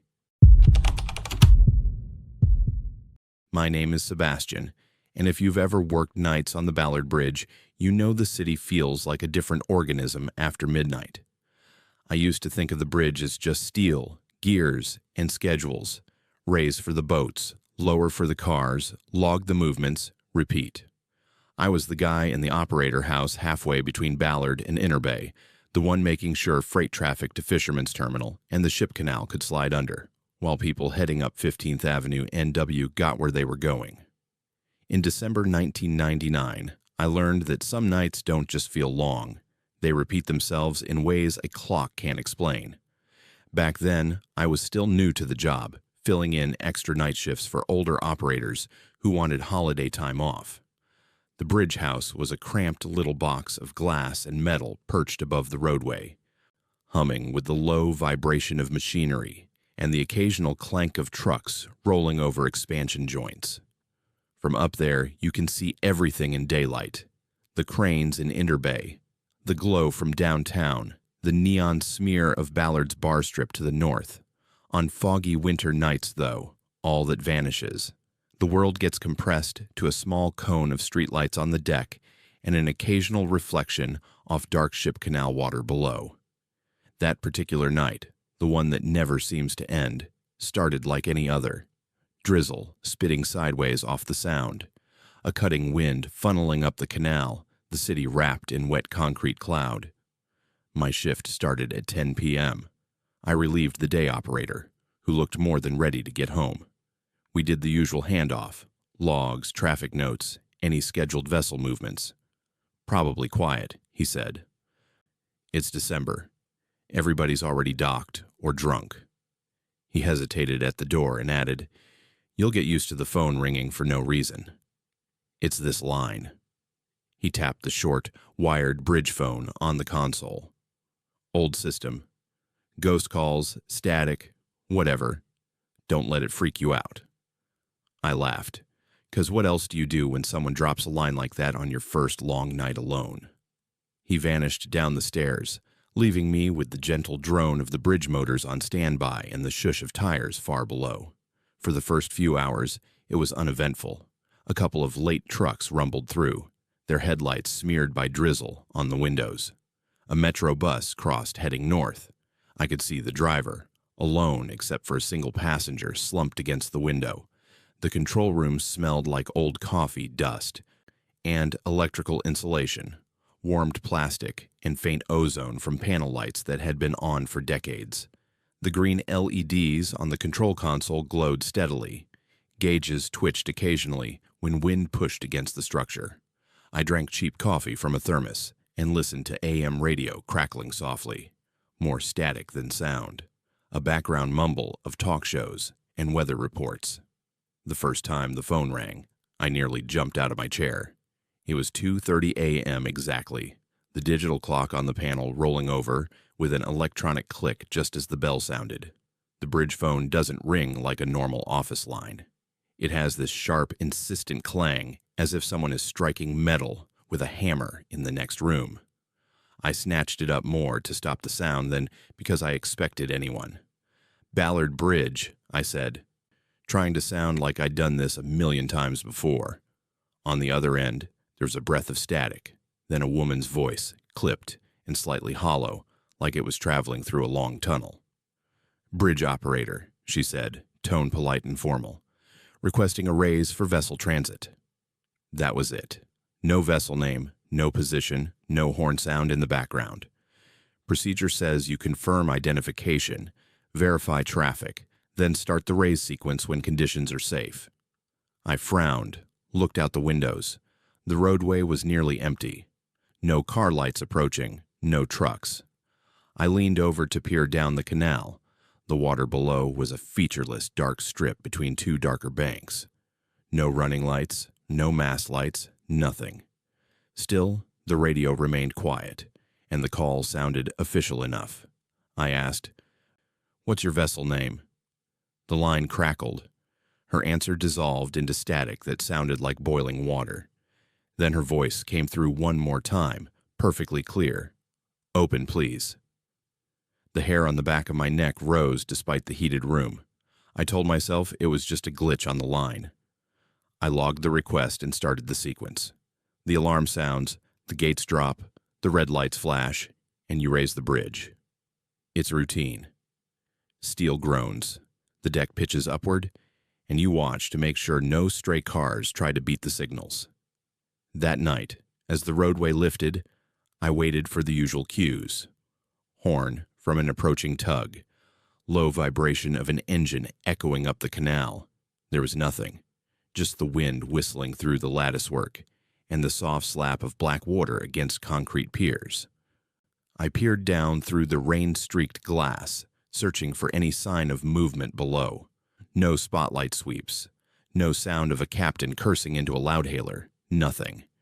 It felt like I'd opened a door onto a room nobody was in. After the standard interval with no vessel in sight, I hesitated, then lowered the span, telling myself maybe they'd turned around or had engine trouble and forgotten to cancel. An hour passed. The clock ticked to 3:30 a.m. I tried to shake off the weirdness. Old equipment makes mistakes. Lines cross. Triggered calls misroute. My radio remained silent except for the occasional burst of static that sounded almost like whispers when you're alone long enough. Some part of me started counting down in my head as the minutes crawled. 10 after, 20 after, 25. When the clock flipped to 3:30, the phone rang again. Same bell, same sharp, insistent clang. I stared at it for 2 rings before picking up. "Ballard Bridge," I said, voice a little tighter this time. The same woman answered. Identical tone, identical hollow quality. "Bridge operator, requesting a raise for vessel transit." I swallowed and forced my eyes to the canal. Still no boats, no lights. The road was a slick black ribbon, gleaming in the drizzle, but empty as far as I could see north and south. My thumb tightened on the phone. "What is your vessel name?" I asked again, adding, "You called an hour ago. No vessel passed." Static filled the line for several seconds, then resolved back into her voice. "Please raise the bridge," she said. Not angry, not impatient, just insistent. Then the line went dead with a soft click. I should have refused, maybe. Called dispatch, checked logs, done something more official. But part of this job is reflex. Someone says they're under the bridge, needing a raise, and your training kicks in. I ran the protocols again. Gates down, signals on, mechanical relays engaging with a shudder I felt through the soles of my boots. As the deck split and began to lift, I stared down at the roadway. That's when I saw it. A figure, small from that height, standing near the center of the raised span where it hinged. Just a silhouette at first, a dark cutout against the faint glow of the city bleeding through the fog. It wasn't headlamps or a stopped car. A person, standing perfectly still on a piece of road that was no longer horizontal. My gut clenched. We're trained for potential jumpers, for distressed pedestrians, for anyone on the deck who shouldn't be there. I grabbed the radio to call for backup, but before I could press the button, the figure moved. Not away from danger, but toward it. In one smooth step, it walked closer to the edge of the rising roadway, where the asphalt ended and air began. The rain didn't seem to touch it. The long coat, or maybe dress, it was hard to tell, hung in a straight, dry line, even as drizzle streaked the rest of the bridge. It didn't grip any rail, didn't stumble. It simply reached the point where steel met nothing and paused, a dark shape at the edge of the world. I opened my mouth to shout through the glass, stupidly, as if sound could carry that far in the wind and mechanical groan. Before a word left my lips, the figure stepped forward and vanished. No flailing arms, no attempt to catch a ledge, just a smooth, deliberate step off the raised deck. Into the empty air above the canal. I knew what happens when someone falls from that height. You hear something, a scream, a splash, the distant crack of impact. I heard nothing, just the grind of gears and the drone of motors lifting steel. I stared down at the water, heart hammering. Black surface, white furls of wake swirling from the bridge supports. No ripple where a body would have hit. The canal remained calm, the rain stippling it uniformly. My throat went dry. I dragged the span back down as fast as safety let me, hands moving on levers purely by muscle memory. When the road locked back in place, I scanned the deck. Empty. No one standing in the center. No cars. No puddles shaped like footprints. Just wet asphalt gleaming under streetlights, looking like nothing had happened at all. I spent the next 30 minutes pacing the control room, radio in hand, debating whether I'd imagined the whole thing. Stress messes with perception. Reflections in glass can trick you. Rain on windows creates illusions. I repeated every practical excuse I'd ever heard.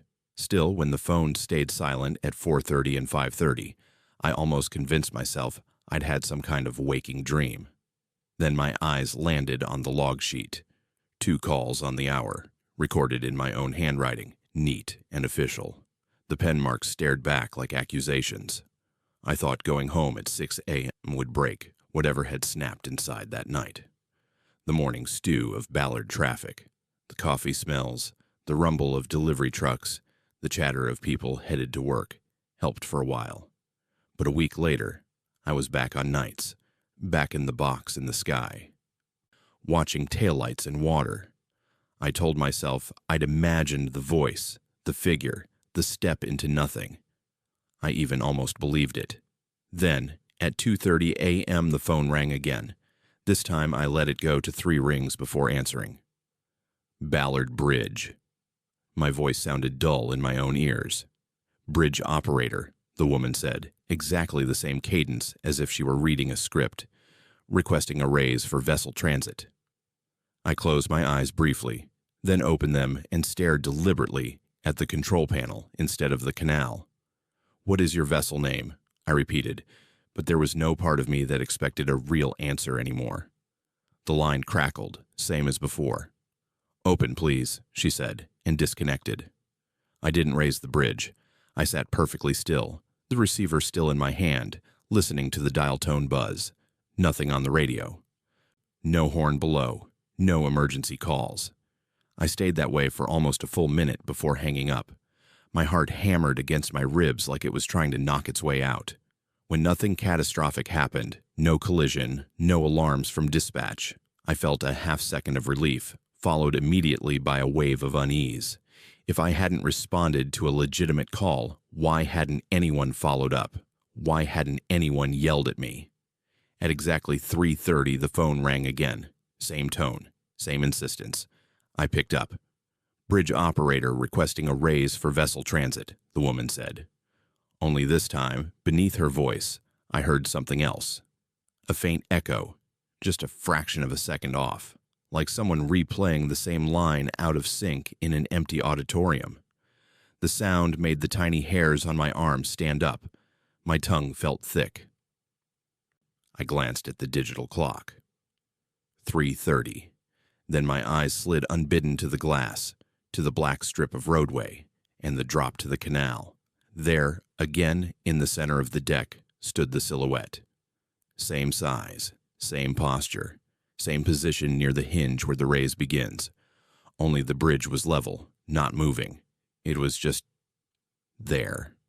Standing on the flat deck, head tilted slightly up toward the bridge house, as if it knew where I was. No features. Just a lack of light in the vague shape of a person. I didn't touch the controls. I didn't acknowledge the call. I stayed frozen, the phone pressed to my ear, until the line went dead on its own.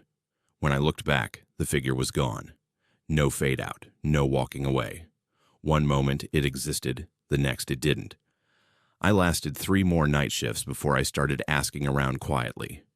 Other operators, older ones, guys who'd been running the mechanics across the ship canal since before I finished high school. Most dodged the questions with jokes. The bridge gets lonely. Steel plays tricks when it's tired. One, though, a man named Don, who'd worked almost every drawbridge in the city at some point, eventually closed the door of the maintenance hut and said, "You've had the 2:30 calls, haven't you?" My skin went cold. I nodded. He sighed, pulled out a thermos, poured dark coffee into a lid, and took a long swallow before speaking. "There was an incident in the 50s, he said. "Back when the system was less automated, radios were worse, weather forecasts even more useless. Fog thick enough you could taste it. Operator got a call to raise, did his job. Only thing was, somebody was walking across at the same time. A woman, headed south. Visibility went to hell. By the time anyone saw her on the deck, The span was already moving. They tried to stop, but the timing. He let the sentence die. She went over. Body took a long time to find. Some say they never did, depending on who you ask. After that, guys started noticing the calls. Same time, same voice, same route.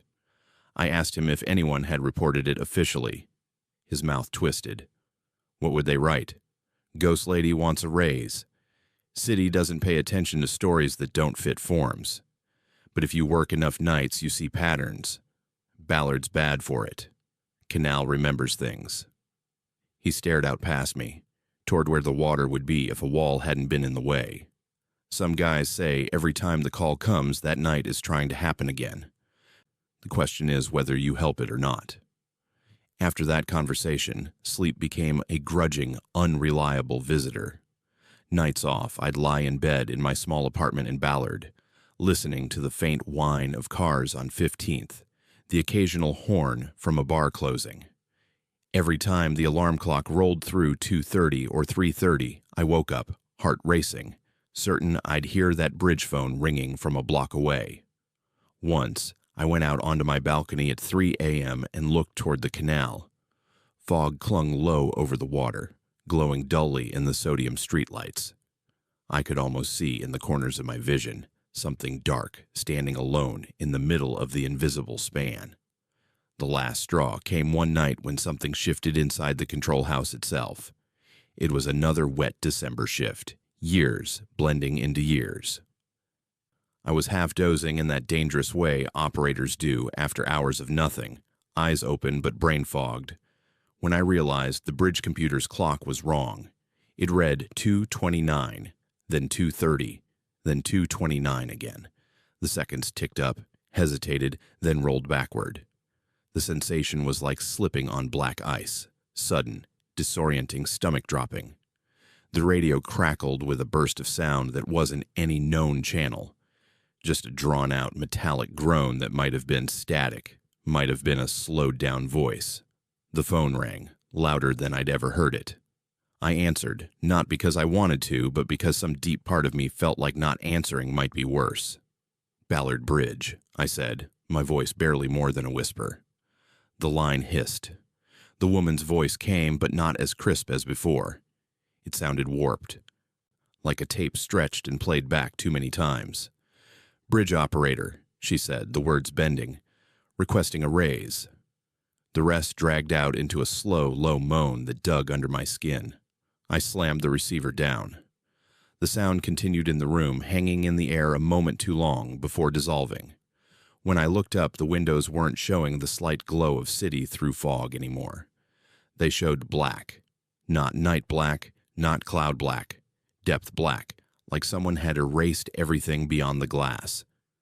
The reflection of the control room, panels, lights, my own face, floated in it like things painted on the inside of an empty box. I didn't touch the controls. I didn't move at all. My heart thundered. Sweat slid down my neck despite the cold.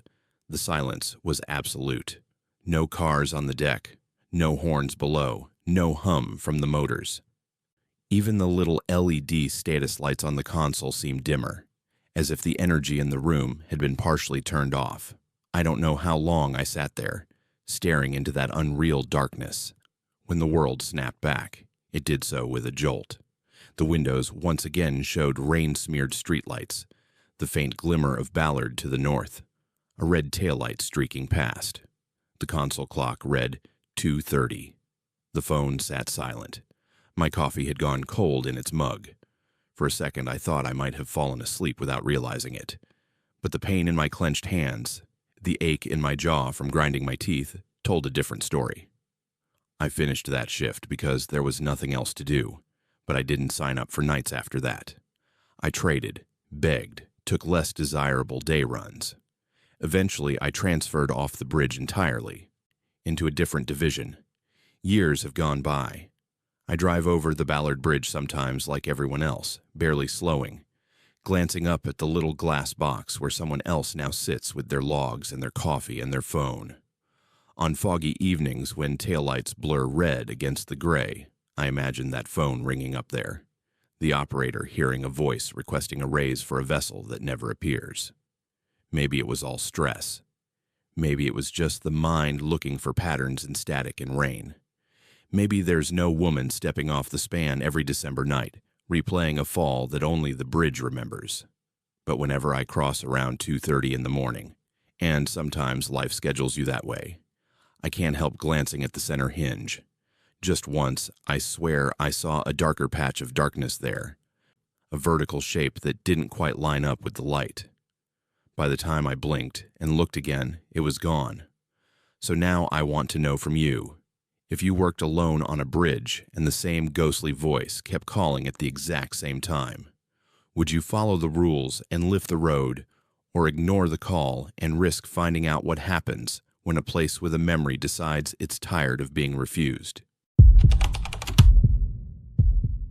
My name is Jack, and if you've never walked deep into Carkeek Park after sunset, you might think the word forest doesn't belong anywhere near Seattle. I used to think that too, before my job pushed me into the parts of the city where streets fade out and trees start remembering what it was like before the concrete. In April 2018, I was working as a freelance videographer and gear hand for a small environmental nonprofit that was documenting salmon habitat restoration around Seattle. The gig sounded simple enough. Film some B-roll of streams, interview a biologist, cut together a feel-good piece donors could watch while they sipped wine at fundraisers. Carkeek was supposed to be our star location, a North End park where Piper's Creek threads through thick green to the sound, one of the last places in the city where you can still watch salmon fight their way upstream. I went in thinking about camera angles and natural sound. I left thinking about something else entirely. The first time I walked the trail, it was mid-morning. That soft gray Seattle light filtering through cedar and maple, the air wet and cool but not cold. I had my main camera slung over one shoulder and a smaller mirrorless on my chest for stills. The nonprofit's biologist was supposed to meet me at the parking lot, but she texted she'd be an hour late, stuck at a meeting near Green Lake. I decided to wander ahead and plan shots. The park smelled like wet soil, wood smoke from some distant house, and the faint briny breath of Puget Sound drifting uphill. Even with the faint rumble of traffic on 3rd Avenue NW and the occasional horn from a train down by the beach, the place felt removed, like a pocket of older time pressed inside the city. Piper's Creek runs small but persistent. The trail snakes alongside it, crossing on wooden footbridges, then climbing slightly before dropping back down toward the water. I set up near one of the bridges to catch the way light hit the surface, filming down into the clear shallows where small fish darted between stones. The creek gurgled pleasantly, and the forest around me hummed with birds I couldn't name.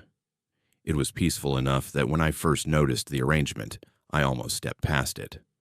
A little ways off the trail, near the base of a western red cedar, stones had been laid out in a pattern too deliberate to ignore. They weren't just stacked like kids build cairns. They were arranged in concentric circles with smaller, darker stones forming spirals in between. Bits of bone, small, gnawed-looking fragments, were wedged between some of the rocks. They were old enough to be stained, but not so old they'd crumbled. I told myself some art kid from Ballard High had gotten creative out here. People make weird sculptures in parks all the time. I filmed a few seconds, thinking it might make good texture in the final edit, then moved on. A few minutes later, I spotted another arrangement, this one hanging from a branch.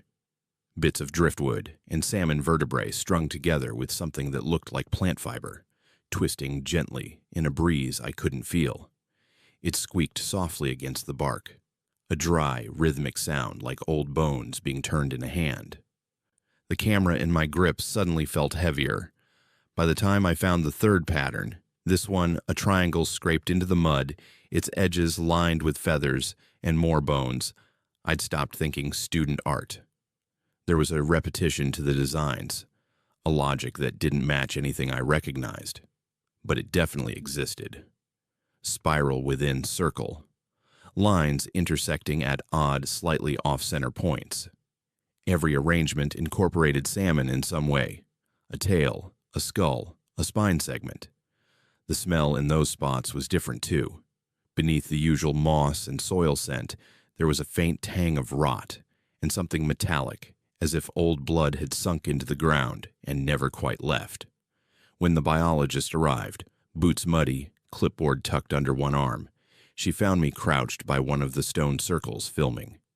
She introduced herself, but her name vanished from my mind almost instantly, overshadowed by the way she frowned when she saw what I was focused on. "You didn't make that, did you?" she asked. I shook my head. "Found a bunch of them," I said. "Is this some kind of interpretive art thing the Parks Department installed?" She crouched too, studying the bones and rocks. "Not that I know of," she said. "And I'd know. I work with their staff all the time." Her tone made my stomach tighten. We shot interviews and habitat footage for a few hours, staying mostly on the main path. The sun tried and failed to burn through the cloud cover. Everything stayed in that even, colorless light Seattle specializes in. The forest sounds, birds, water, wind, almost drowned out the city's distant hum.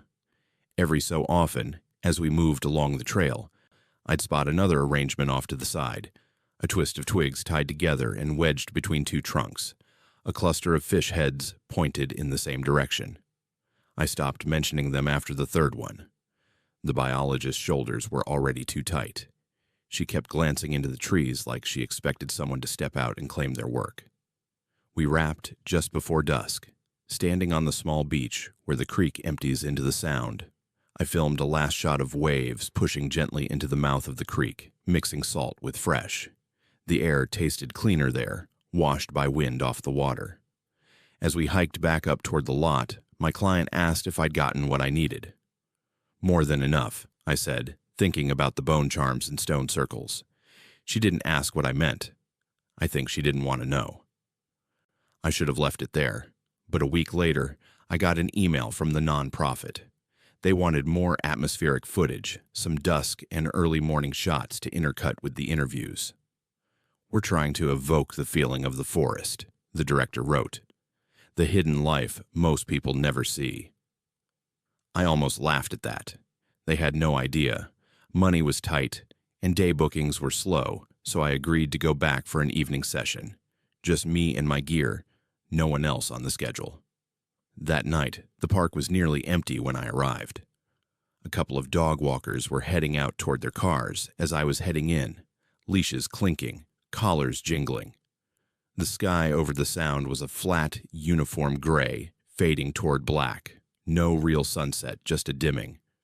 The air felt heavier than before, saturated with moisture, but not actually raining. I set my camera to a higher ISO, clipped a small field recorder to my jacket, and started down the trail. The forest was louder now, but in a different way. Daybirds had quieted. Night sounds were waking up. The creek gurgled more aggressively with recent rain. Something somewhere deeper in the trees let out a short, harsh cry I couldn't place.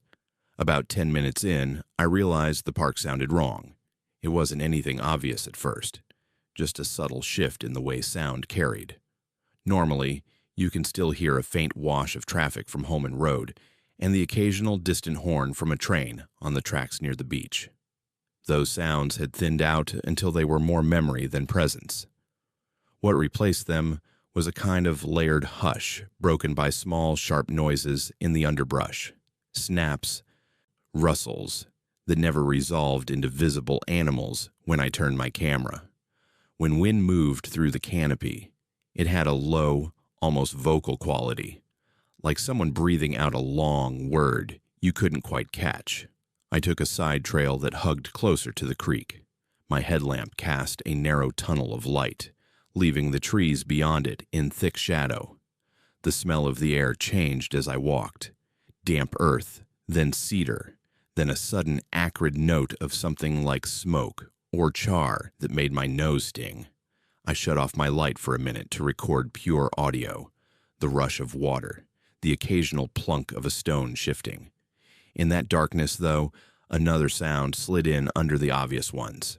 A wet, faint slapping, like something heavy being pulled slowly across shallow water. My fingers tightened on the recorder. When I turned my light back on, I saw fresh markings I hadn't noticed on previous visits. On a tree to my right, a series of parallel scratches had been carved into the bark, each about the length of my hand. They weren't random. They lined up in vertical columns, intersected by shorter horizontal cuts in a pattern that almost looked like an alphabet, if you stared long enough. At the base of the trunk, arranged in a careful ring, lay half a dozen fish heads, their eyes clouded, mouths slightly open. They'd been placed with their noses all pointing inward, toward a small mound of moss in the center. I'd filmed crime scenes for local news before. I'd seen homemade shrines and weird roadside memorials. This felt like neither. It was too old and too fresh at the same time, as if whoever made it had been at this for a long while, adjusting, renewing, watching. An irrational thought slid into my mind. I am walking through somebody else's church. I lifted my camera anyway and recorded a slow pan. The viewfinder showed everything in crisp 4K detail. Somehow that made it worse. The farther I went, the more these constructions appeared. A forked branch jammed upright into the mud with 3 salmon tails nailed to it in a fan shape. Stones laid out along the creek in a long, wavering line, each topped with a single vertebra, feathers pinned to trunks with slivers of bone. They guided me deeper without ever blocking my path, subtle as a series of arrows you don't realize you're following until you've already gone too far. The sky dimmed from gray to near black, and the headlamp became less an extra and more a necessity. The beam picked out swirls of mist slowly rising, where the creek narrowed and dropped over small falls. The air temperature dipped enough that I could see my breath in front of me. I stopped when I realized I could no longer hear anything from outside the park. No traffic, no distant train, no far-off dog barking. Just water and wind, and underneath that something else. A vibration, too low to be sound, registered in my chest more than in my ears. The forest had taken on that listening silence quality you get in theaters right before the lights go down. The sense of being watched settled on me like a weight on my shoulders.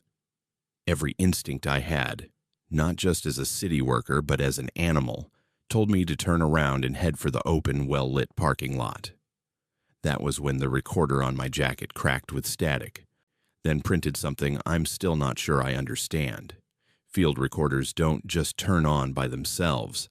Mine was already running, but the levels had been steady. Little green bars bouncing gently with the creek and wind. Suddenly they shot into yellow, then red, peaking as if I were screaming into the mic.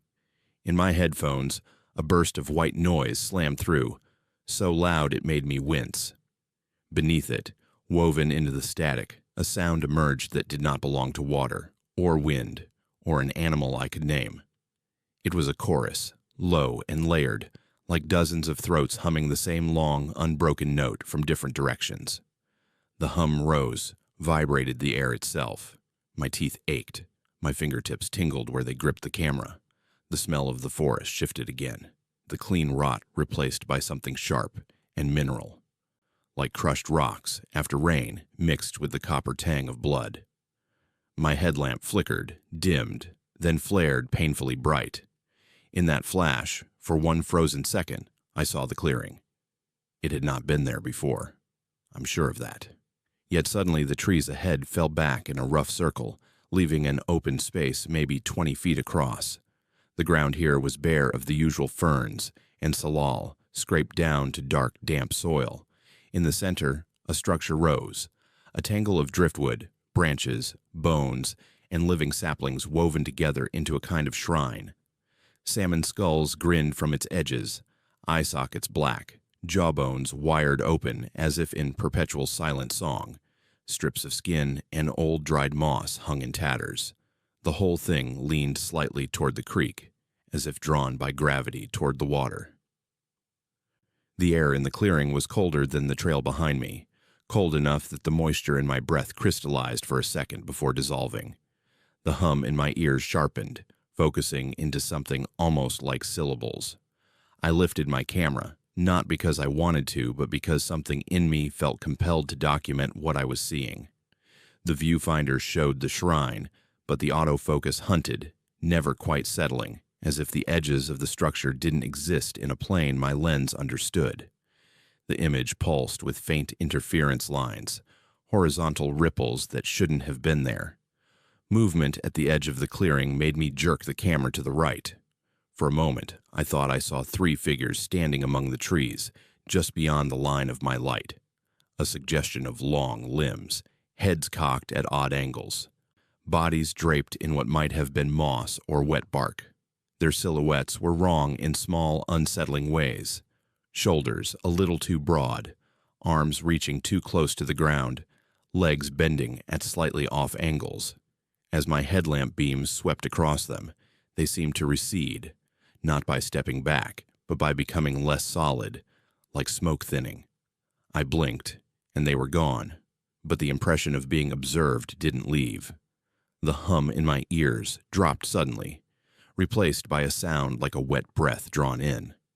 Then, clear and distinct over the recorder's input, a voice spoke. It wasn't human exactly, but it used the shape of human words. "You take what we keep," it said. The tone wasn't angry so much as statement flat, a fact laid on a table. My spine locked. "You strip the river," it continued. "You strip the sea, you strip the land. You leave bones and call it saved." The words landed heavy like stones. I didn't respond. I couldn't. My throat felt tight, my tongue thick and dry. The camera's red recording light stared back at me like an accusation. Another sound layered under the voice, a soft, liquid slapping, as if dozens of tails were smacking against wet rock in unison. The shrine seemed to lean closer, though it didn't move in any way I could track. The bones clicked softly as something brushed them, maybe wind, maybe not. "You come to show them," the voice said, overlapping with a chorus that echoed the last word. Them, in a whisper. "You come to turn the bright eyes on what is left." I thought of the non-profit's video concept, the campaign slogans, the grants: restore, protect, celebrate. I thought of the old photos I'd seen of the creek before restoration, choked with garbage and concrete chunks. I thought of the fish counts the biologist had mentioned, quiet worry in her eyes. "You're late," the voice added. "You always come late." I don't know if it wanted an answer. I finally managed to move my mouth. "I'm just filming," I whispered, feeling stupid even as I said it. "I'm just documenting." The hum surged, and for a moment the trees around the clearing shuddered, branches rattling without wind. "Just," the chorus repeated, 100 low voices scraping at the bottom of hearing. "Just." Something brushed past my ankle, cold and slick. I flinched and jerked the camera down. There was nothing there, no branch, no root, only bare soil and a faint glistening track leading toward the shrine. The recorder on my jacket clicked, its battery indicator flashing empty even though I'd charged it fully before leaving the house. The camera's battery icon jumped from 70% to red in the span of a heartbeat. The headlamp dimmed to a faint halo. Panic finally broke through whatever frozen trance had held me in place. My fight-or-flight response chose flight. I backed away, step by careful step, not daring to turn my back entirely on the clearing. The figures at the edge of the trees did not reappear, but I could feel that weight of attention tracking my retreat. As soon as I stepped back onto the narrow trail, the forest seemed to exhale. The hum faded into the creek's regular chatter. The temperature lifted by a couple of degrees. My headlamp brightened just enough to show me the way. I kept going, faster than I should have given the terrain, nearly slipping twice on damp roots. When I finally broke out into the parking lot, the sight of asphalt and metal and the glow of streetlights felt surreal. The sky overhead hadn't changed much, still a dark, featureless lid. But car doors slammed in the distance, and someone laughed, and the world snapped back into a shape I recognized. In the weeks that followed, I tried to work with the footage. On my computer screen, the clips from earlier in the day looked normal. Creek scenes, close-ups of salmon reds, shots of the biologist gesturing at restored banks. The audio was clean, but the files from that night behaved differently. Some refused to open, throwing up error codes about corrupted data. Others played but glitched at odd intervals, frames smearing into one another in ways that made the trees appear to bend and sway when the air had been still. The shots of the clearing were the worst. The shrine appeared on screen, but the resolution degraded around it, pixels crawling like ants, edges refusing to stay put. The background audio contained faint layers that shouldn't have been there, distant, overlapping voices, a persistent low-frequency rumble that stubbornly resisted EQ filters. I tried to salvage a few seconds to use in the final cut, but every time I dropped them into the timeline, something went wrong. The software crashed, the audio tracks desynced. Once, my whole system froze and restarted itself without prompting, the restart sound deafening in my quiet apartment. In the end, I scrapped all of it. For the official video, Karkik appears as a serene, restored stream, dappled with daylight, full of possibility. There are no shrines in the cut, no bone circles, no low hum in the background. Donors loved it. The nonprofit sent me a nice email and a small bonus. "You captured the spirit of the place," they wrote. I stared at that line for a long time. I've been back to Karkik exactly once since then, during a bright afternoon in July when the park was full of families grilling and kids playing near the beach. I stayed near the upper picnic area, close to open space and pavement. I didn't go down to the creek. Even from where I stood, I could see where the trees thickened along the ravine, that dark seam of green where the trail disappears into the older part of the park. I felt the pull of it, the way a half-remembered song hooks into your brain. I also felt something else, a sense that the forest was doing just fine without me, without my cameras, without anyone on two legs needing to tell its story. I still work as a videographer. I still take jobs that send me into quiet places with a lens and a recorder. But I'm careful now about where I point them, and for how long. Sometimes when I scrub through audio late at night in my apartment, I hear a faint undertone beneath urban noise, a low, almost hum that has no obvious source. I pause, play it back, convince myself it's just distant HVAC or traffic. Then I remember the bone shrine in the clearing, the way my batteries died all at once, the voice that spoke without moving air. I close the file and move on. If you were out on a lonely forest trail and realized the land itself was watching you, back and keeping score, would you keep recording to capture proof? Or would you put the camera down and walk away before it decided you were part of its story too? You've just heard another chilling tale on Black Fears, where real nightmares find a voice in the dark. If this story left you uneasy, make sure to like the video, subscribe, and turn on the bell so you never miss a new fear. Share your scariest experience in the comments below. Your story might be the next one we tell.